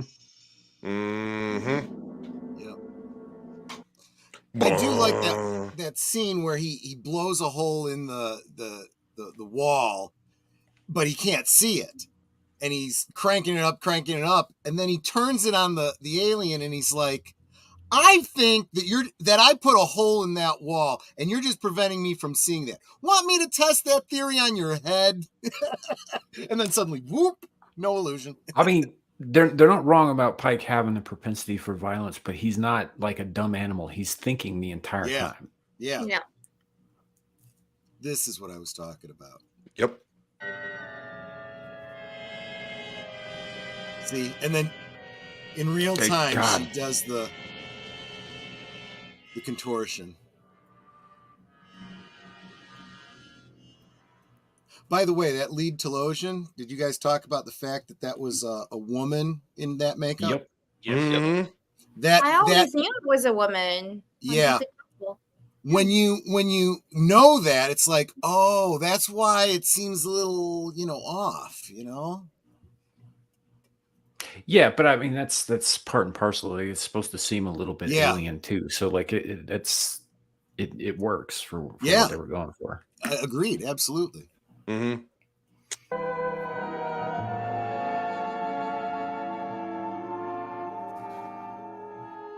Obviously, just doing a small little recap here because she kind of walks off into bliss, and she takes the illusion of Pike with her as if he stays, even though he does not stay. Yeah. And so now it's starting to make more sense why he ends up, wanting to stay himself. So Yeah. I'd also like to make a small correction to something Ryan said earlier. That redhead there, that's Yeoman Hot Pants. You're talking about Yeoman Rand, who is a different order of hot altogether. Yeoman Hot Pants, I call her that because A, she's a fire crotch, and B, it's made specific mention by the Telosians that she has abnormally high female drives. That's Yeah, right. that's right. Yeah, I forgot about that. It's a long time. And you I'm the think one who that needs was- to go to HR, huh? Do you think that was a redhead thing that they were emphasizing there, the writers of that episode? In the 60s? No. Yes, I do. Okay, No, come no. What do you no? I come from a family full of Hold up. redheads. Yeah, Hold they were up. Shadow absolutely says, making the "Hey shit Ryan, out. can you serve as a character witness for the nice officer standing outside my car window?" Dude, what? You did not get pulled over. You don't fuck. Did you really get pulled over? No, You he's better be joking, kid. He's joking. He's got to be joking because Samuel That would sent just you be perfect an timing. unhappy message. I'll just tell you that much. He's joking. Not only that, but I'll let Yeah, you swing, kid. 'cause Yeah, he he'll- told you not to do it. And you know what what Ryan's gonna say? Guilty as charged. Guilty as charged. I don't know why he delayed like that. I mean, I think guilty. Yeah, he says he's joking. I figured we were, but yeah, I don't know why he said it like that. He's just like guilty as charged. It's like, okay, well, I mean, that's what guilty means, right? You're Yeah. charged and then you're guilty, and I'm like, Well, I take it as this isn't my words. This is the letter of the law speaking. mm, yeah. I guess that is a pretty decent point. Yeah, no revenge. We assumed he was kind of joking around, but I will say this: kid gets himself fucking in trouble a lot.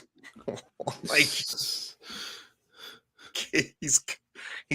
20, he's full of piss and vinegar, and he's we've all of us dudes have been that age. He's an idiot, so and he knows he's an idiot, and we know he's been an idiot, and we were idiots at the same age. So I'm I'm in my late 30s and I'm still a fucking idiot. So it doesn't ever really go away. That's abundantly clear. Yeah. Hey, shut the fuck up. All right. I would kick you off, but you could just bring yourself back in right now. Oh, no.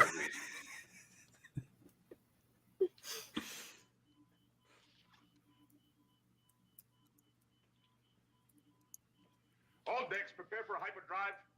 All decks are ready, sir. Engage. Said the name of the show.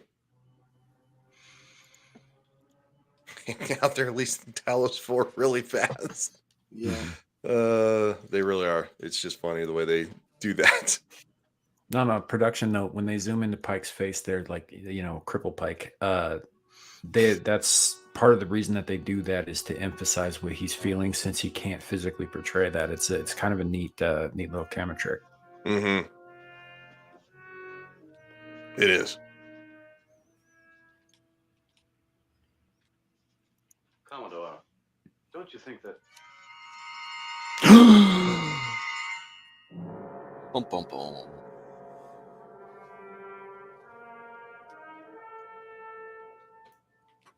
What you now seem to hear, Captain Kirk, are my thought transmissions. The Commodore was never aboard your vessel. His presence there and in the shuttlecraft was an illusion.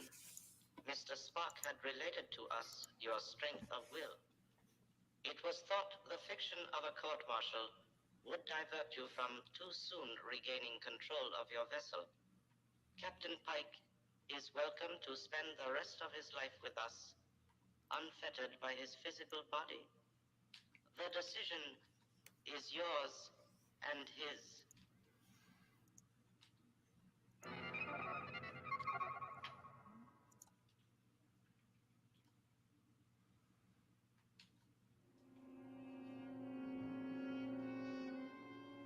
Mr. Spock, even Okay. if regulation...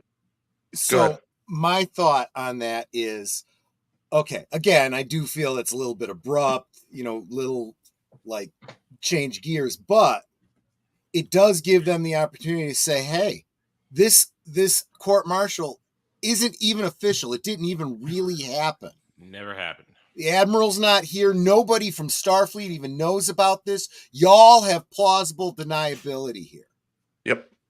The kind of thing that Kirk kind of comes back to over and over again throughout the series and the movies and so forth. The plausible deniability. So, Yeah. What up, Bush? Well, Hey, Bush. The irony that Bush is late again. He was late on Monday night too, by I think an hour and a half or something. He's like, I'm late. Start over. Okay, well, we'll just recap. There was a lot of butt jokes and. Oh, he A knows. lot- He knows. Yeah, no. Bush knows because usually, yes, that is He's usually the correct. source of some of the butt jokes. Yeah, he gets real inappropriate when it comes to Game of Thrones too. Revenge. No, the entire thing was more or less an illusion to prevent Kirk from being able to stop the ship from getting there in time, from being able to wrest control back from Spock and the computer. Yeah. Which is kind of fucked up. The offenses were still committed, but there's no official record of it. Yep. Yeah, it basically never happened except for the people aboard this ship. ...are explicit. You could have come to me and explained. Ask you to face the death penalty too. Yeah. One of us was enough, Captain. Yes. That's the other thing. I was protecting both my captains. Right.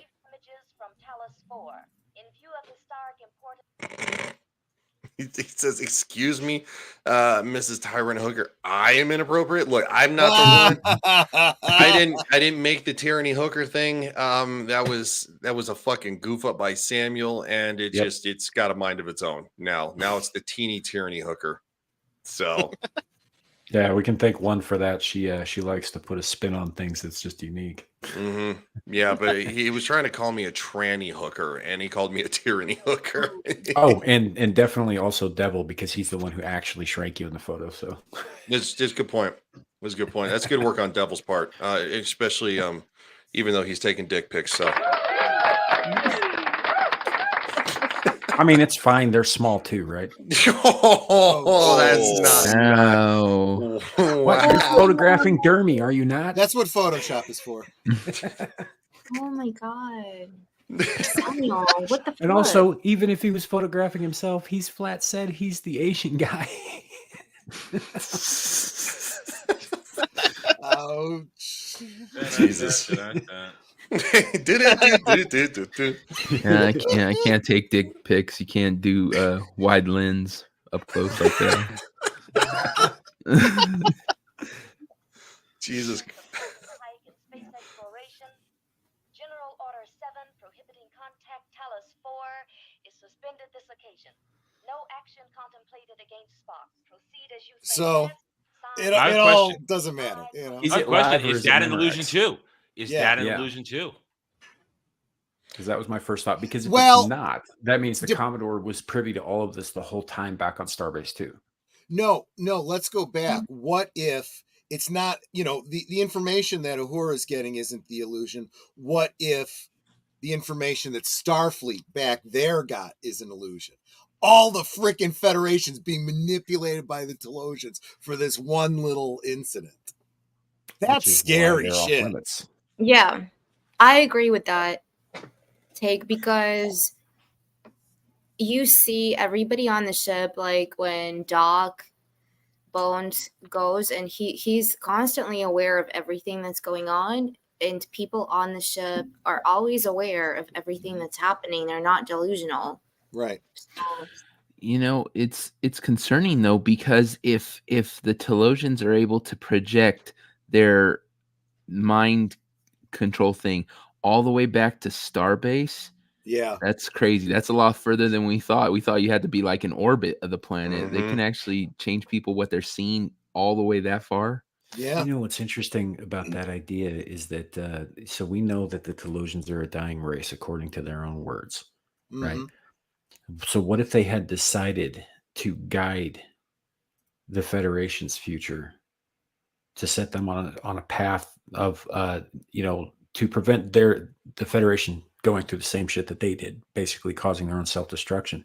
So everything that happens from the cage forward has all been set into motion and manipulated by the Telosians from the beginning.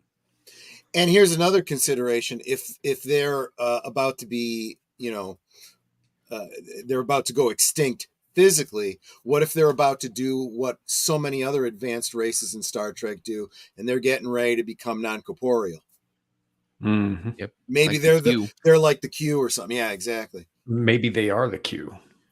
That's true. I mean, in a timey-wimey kind of way, they could be. I don't want to go down that road. I do not want to go down that road. Okay.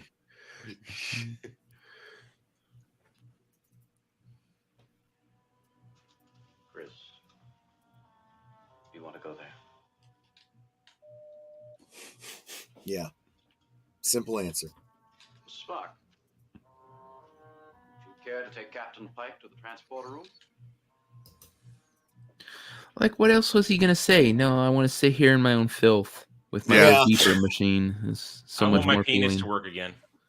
Yeah, I mean, he's literally a fucking vegetable. He can't do shit. I mean, the only thing he can really do is move his eyes. His mouth is permanently stuck open, and it's basically, I mean, it's just like, yeah. How do you fucking feed yourself? You don't. Yeah, Somebody's you don't- got to you come don't- in and feed you like a baby. Or a feeding tube. Yeah, it's probably a feeding tube, which is probably that makes that 10 times worse. The chair has a built-in especially- feeding tube. Somebody could come in and put anything they want in your mouth, and there ain't anything you can The do thing- about it. You can fight back. The thing that always bothered me about that chair is that it seems like a lot of chair for just a wheelchair that's got a yes/no light going. Well, dude, it's also his colostomy bag. Exactly. And that's what I was thinking. He's got contained in all that is the feeding tube, the colostomy and all, but it's a futuristic Star Trek colostomy bag. So what it is it's a transporter that beams all the crap out of you. Well, there's the other question. Would you just like to have, if you had transporters, just beam the poop out? Well, I think there's a You never tiny have to transporter poop right again. under his. I love it. well, you better hope, because those Chalosians ain't cleaning out the shit bin on his wheelchair. It's not like they're. Anyone on this crew can answer that question. That is you, Scotty. Hey, I'm clean. So, do you beam your own shut up, or what happened? No, I shit in a toilet like a regular dude. And then what happens to it in space? I'm not in space. I'm on Earth. You know, if we go from the JJ track here, he could beam his poop onto a moving starship. Oh God! Right, exactly. Oh, that'd be like wait. Is that how we perform terrorism against Jeremy? no. That's when one captain wants to prank another one. Just beam it right into the Klingon navigator's eyes. In actual Leave it Star in Trek, front of their face and then turn off the inertial dampeners. What? I think in actual Star Trek, at least in the Next Generation, I think all waste is then made into the material they use for the No. Yep. What do you call it? Tea, Earl Grey, full of shit. Yeah. Guys, I hate to tell you this, but up on the Earl Grey. International Space Station, they really do reclaim water. That, today's Don't have a coffee will be choice. tomorrow's coffee. Yeah, but they have filters for that. Well, true. Hopefully a lot of filters. Yeah. Well, the problem with that is that there are only so many times you can recycle human waste. Yes, you can drink human pee several times, but eventually you're gonna, strip all of the nutrients out of it, and it's just going to be waste product, and it's of no use, no nutritional value. Not in whatsoever. England. We recycle everything. Well, Our yeah, but your water food is all tastes like. Anna, I am never You went to visiting India for spices and decided against them. Like, what the hell? We recycle everything. That sounds horrendous. Our toilet water, bath water, and tap water is. Oh, you can can sell bath water. Yes, it's apparently very lucrative. It's about Why not? Belle Delphine does, and she's British. Yeah, it's about $50. Apparently, it's $50 a fucking jar. Well, not for everyone. No one's bought mine. Yeah. There's rank levels of Devil, you gotta if you would be more enthusiastic. Devil, from you gotta listening advertise that shit. Do it in your outro. Devil Dude, bathwater. dude. Extra nutty. Oh, stop. No. We're defining this deviancy down with each line. Jesus, we can't get fucking around it. So, Troy, so- you came on here and you made it worse. I think you did. Yes! Yes! I think you made it worse. Yeah, that's an applause right there. Yeah, congratulations, Troy. He made it worse. Which definitely means we're going to have you back, right? I was just gonna say you missed your opportunities. You could have made it a lot better with a lot more shut up Wesleys. I've used up my allocated shut up Wesleys. It's up to them now. We only have 3. Oh, more. Okay. Well, it's only because he's a fucking red shirt. That's why. So people who are more human. Hey, Guys, don't attack my department. not attacking your department. Hey, the red Yes. shirt rule doesn't apply to females in low-cut shirts. Yes, it does. No. Adam is in my No, department. you're a red really skirt. doesn't. It's very different. What if I identify Red shirts as a and red female in a skirts, not the low-cut- same. in a low-cut skirt? Can I identify as a No. female in a low-cut skirt? No. We're in the same. No. We're tech people. See, unfortunately, the red shirts What up, Big comprise Rob? 2 different departments. So the security is all expendable, but all the ship slaves, those are not expendable. Here's the Operations. captain trying to attack one of his female What in the people's fuck, Boosh? departments again. What in the fuck, Boosh? I'll attack your department. That's what I'm just gonna. That's Jesus. what I meant. Sounds all Wow. But hey, he's trying to make up for being late. Not even looking. See what Troy? Oh, I get the blame. Okay, yeah. Yeah. Shut up, Wesley. Who said that? I did. Captain. Okay. The captain gets extra shut up Wesley's. See, now she's okay with it. Oh, Yeah, because I did it, and it's not you.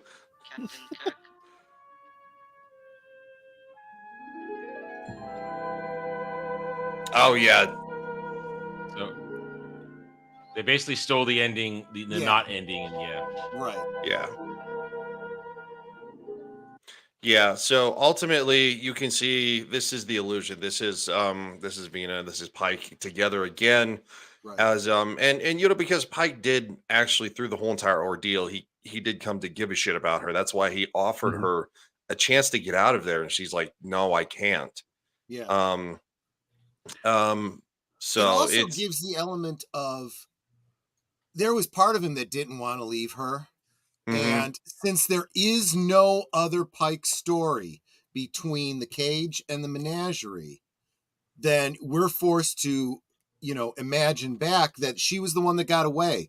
And he's kind of always thought about her. Mm-hmm.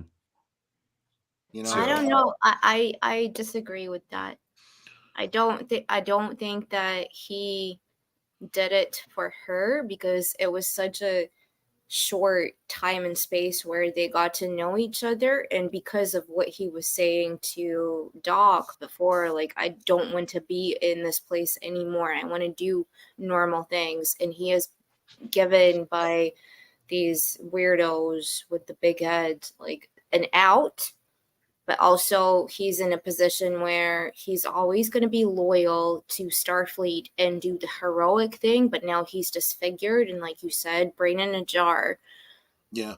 Then he goes and he does these, not because he's in love with her or he wants a life with her. It's because it's the most obvious, like, choice out of all the choices you kind of have.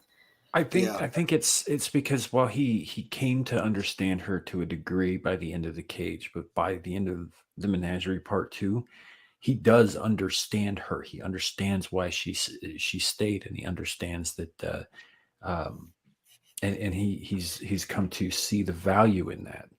So it may not necessarily be affection for her in particular, although I think there is probably some because they did go through a harrowing event together.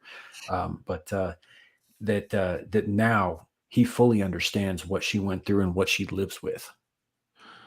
What and where what you said too about he's married to Starfleet or whether that's fine, but now his Starfleet career is effectively over. He's got nothing else. Look, and I'm also speaking from the point of view of somebody who, once the lockdown started, I was locked in a house with my wife, and I got to be honest with you, 3 years on, I'm kind of okay with it. Not because I accept, this whole concept of loss of freedom, but if it's going to happen, I'm glad I'm with her. Yeah, and what's with all the isms towards the small cranially challenged? You gotta back them on. Are you saying you're a pinhead? No, I say I have a big head. No, but like, is that the picture you sent Dermy? It's right. Like it's supposed to be something that, again, is a mirror reflection of what Kirk is going to do in future episodes, how he will conduct himself. He is seeing somebody who used to be the captain of the ship. He is the captain of now, and he's learning. And maybe one of the things that he's learned is don't give into your emotions too fast unless you're rapey, or I don't know. Until he finds himself in the Nexus. Once he finds himself in the Nexus, he doesn't want to leave. He's done his bit for King and Country.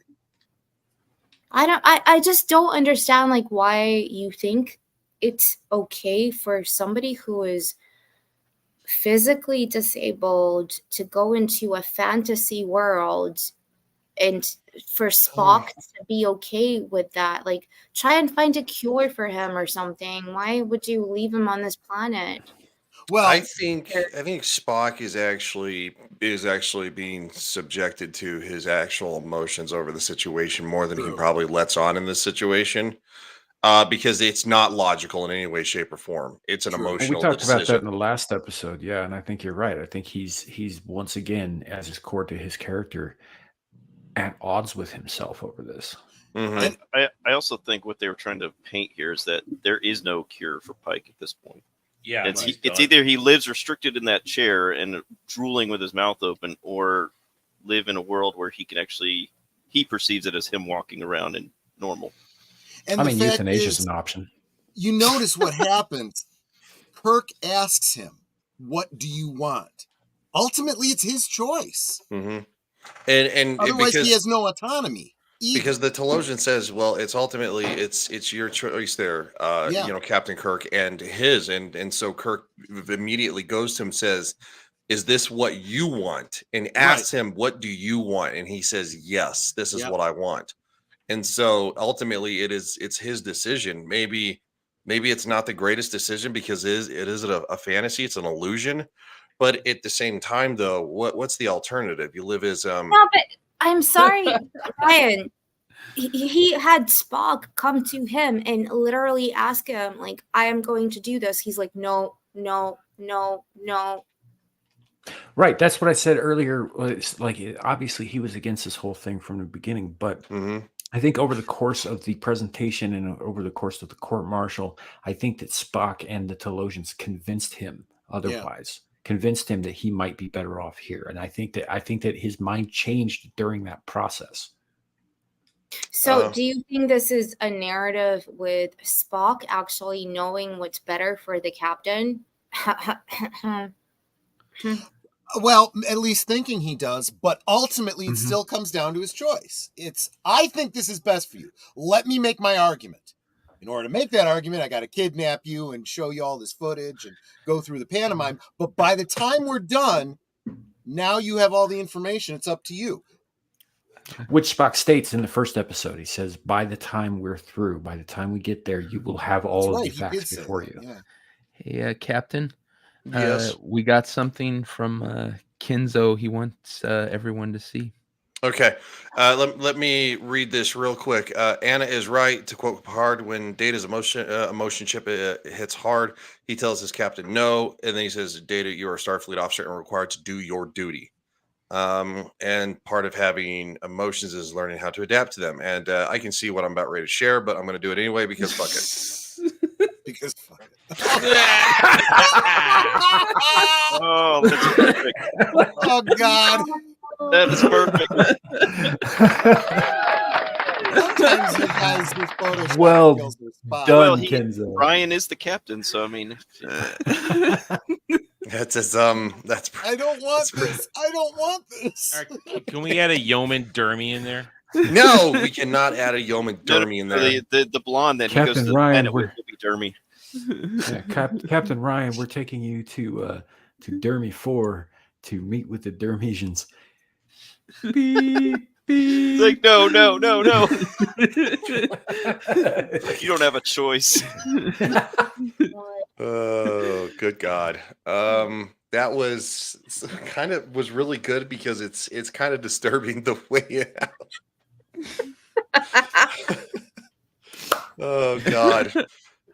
No, that was actually well done. You motherfuckers, man. You guys you create the craziest shit. So all in all, I don't think the ending was as rewarding as probably as everybody wanted. But you know, obviously since we've already seen all this, maybe people back in 66 when they saw this, they had a more satisfied take on it because weren't we talking about the fact that they think it was the Menagerie Part 1 and Part 2, which kind of took Star Trek to the next level episode wise? No, the fuck we're not. Fuck that. I'm gonna squash this right now. Y'all too hard on Dermy. No, just no. Dude, you have no idea.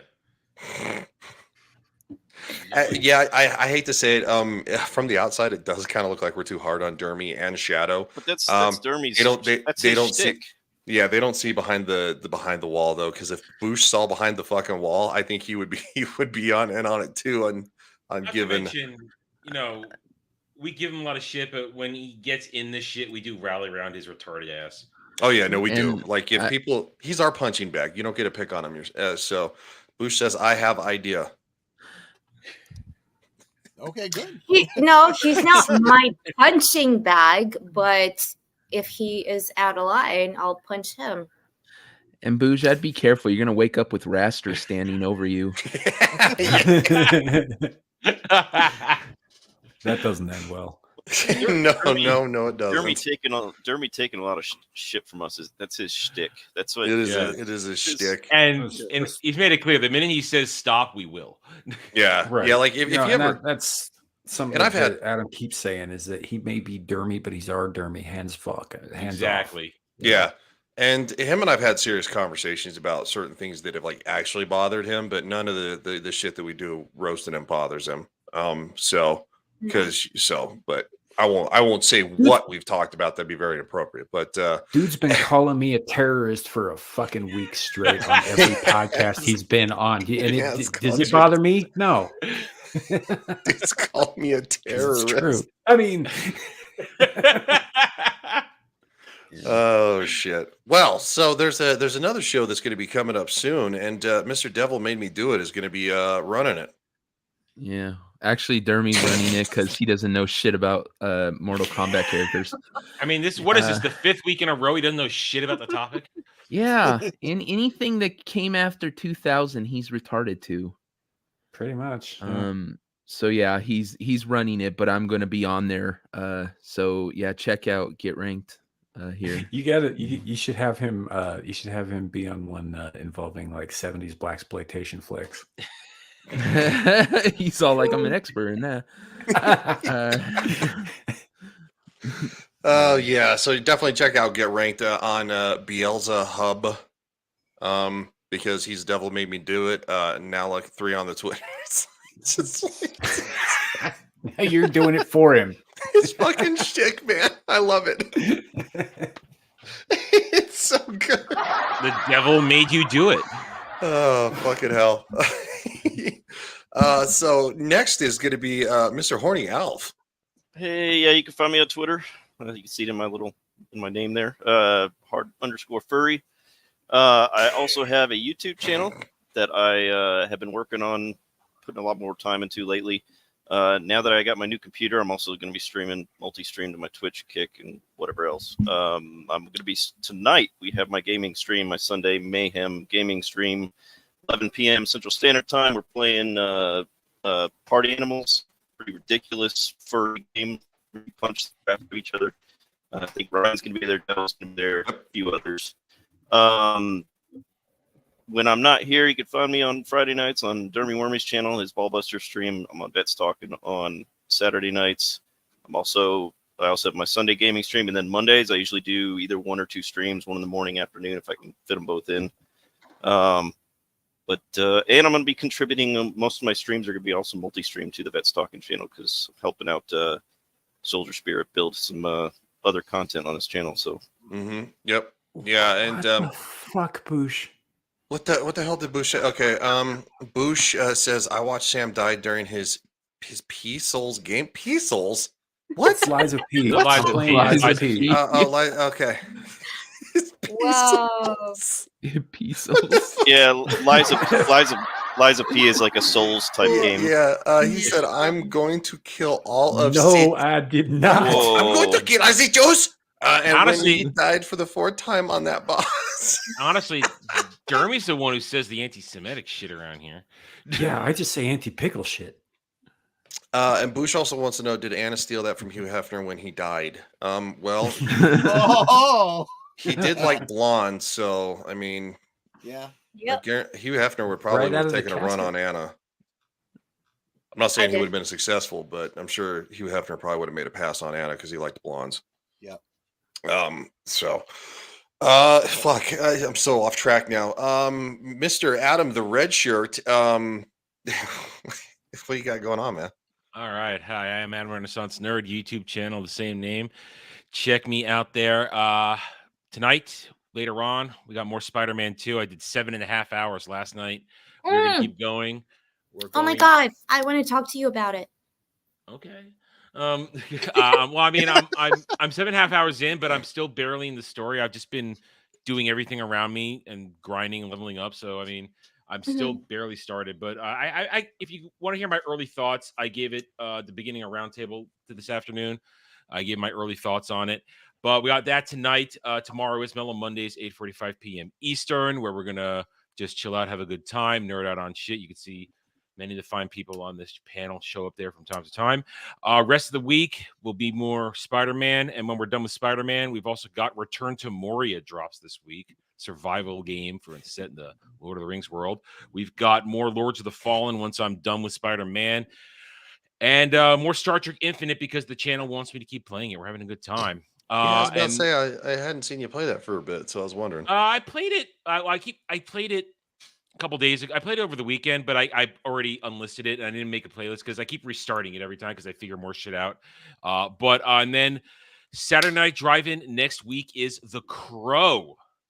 Watching The Crow, final Halloween movie for the year.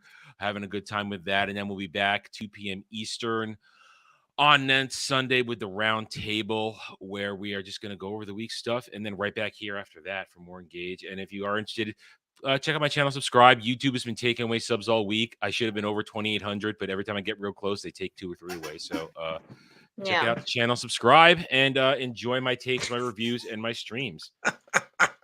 Restart the stream.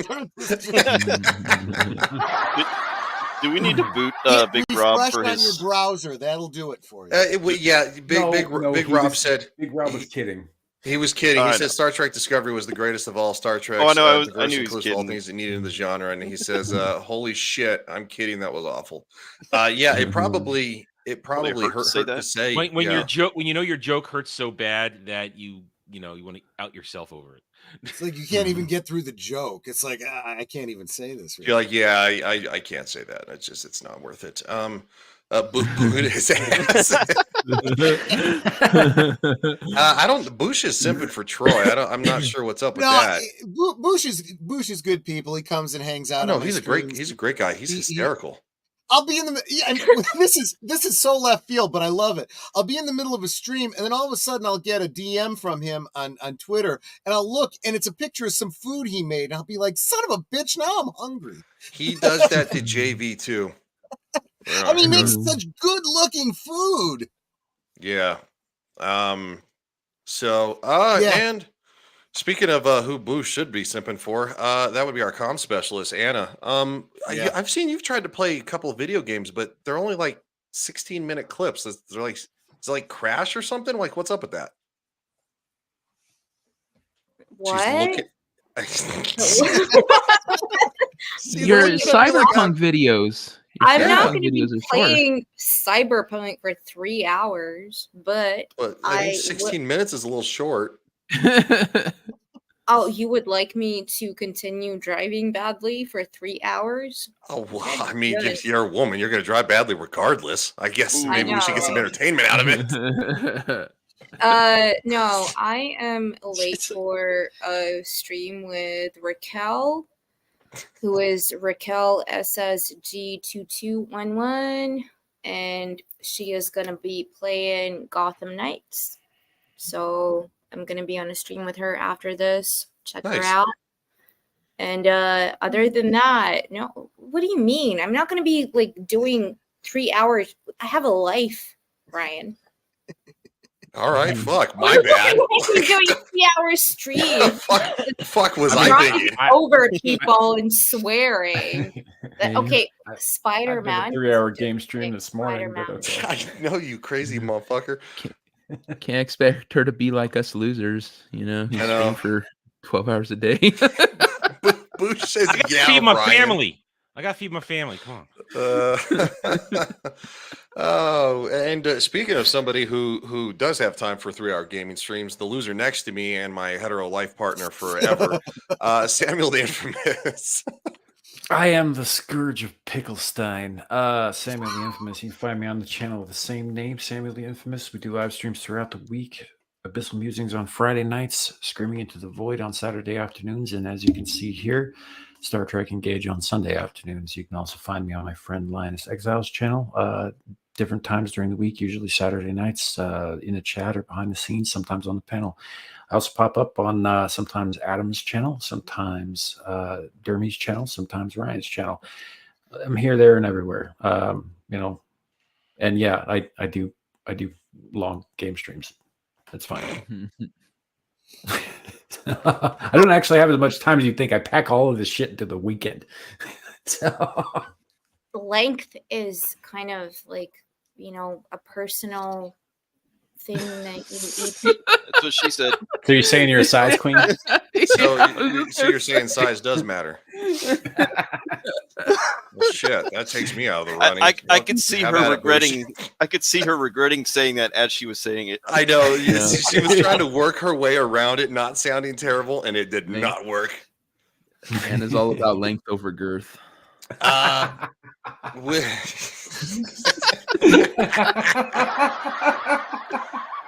Oh, Anna, you are a gem. So this is going to be Anna's last time on the show. It's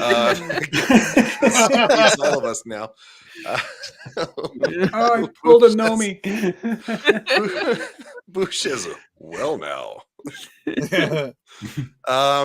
All right. Well, I guess it's my fucking turn. So I am going to be playing fucking party animals with Horny Alf, Soldier, and a couple of the other crazy motherfuckers later on. Samuel the Proctor. I've never seen you, but welcome. I come in and they're already saying size doesn't matter jokes. Oh, we're way past the crazy shit, man. We're at the end of the stream. That's oh my god. Yeah, you'll have to go back and rewatch it because the perviness is next level. Anna say, but none of you are long enough. Anna, would you like to say that? You're good enough. Did you see that? She's sparing Smart her enough, feelings. and gosh darn it, people It's like when you get Oh, patted on gee. the head in class Oh. for doing okay. Gee, thanks. You're good Got the enough. participation He's trophy. like, nice job, little buddy. Hey, man, I'll take it. It's a compliment. Yeah, see you, Kenzo. And with that, so yeah, I'll be playing party animals later on this evening, being kind of rowdy. And then, of course, tomorrow night is going to be Game of Thrones season 5, episode number 10, the finale. And then, of course, that's when we will start season 6 the following Monday, where it's not going to be as good. But the ultimate goal is to get through House of the Dragon for House of the Dragon season 2 to start. So it's been awesome. And now that Samuel is no longer being court-martialed, he gets to say the word. So say it. Engage. Wow, you really said it that gay, didn't you? I mean,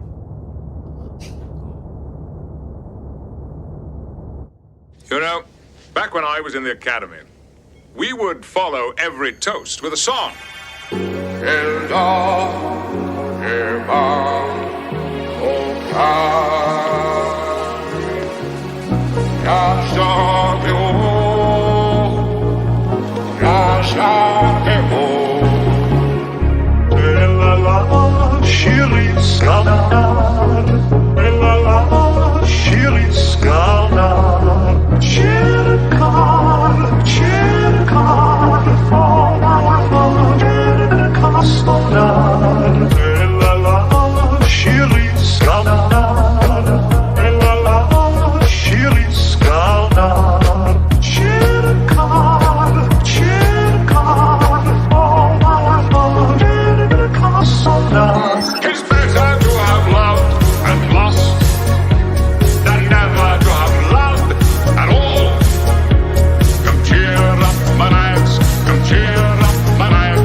summer's day, when I have plucked the rose, longing still for that which hunger nurses the disease. In faith, I do not love thee. Shall I compare thee to a summer's day? 'Tis better to have loved and lost than never to have loved at all. Come cheer up, my lads, come cheer up, my lads. 'Tis better to have loved and lost.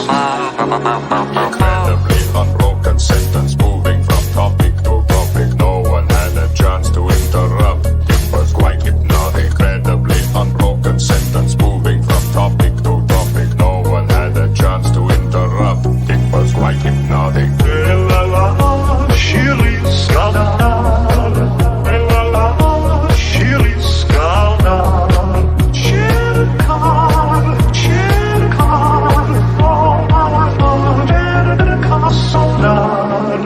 That's an interesting twist.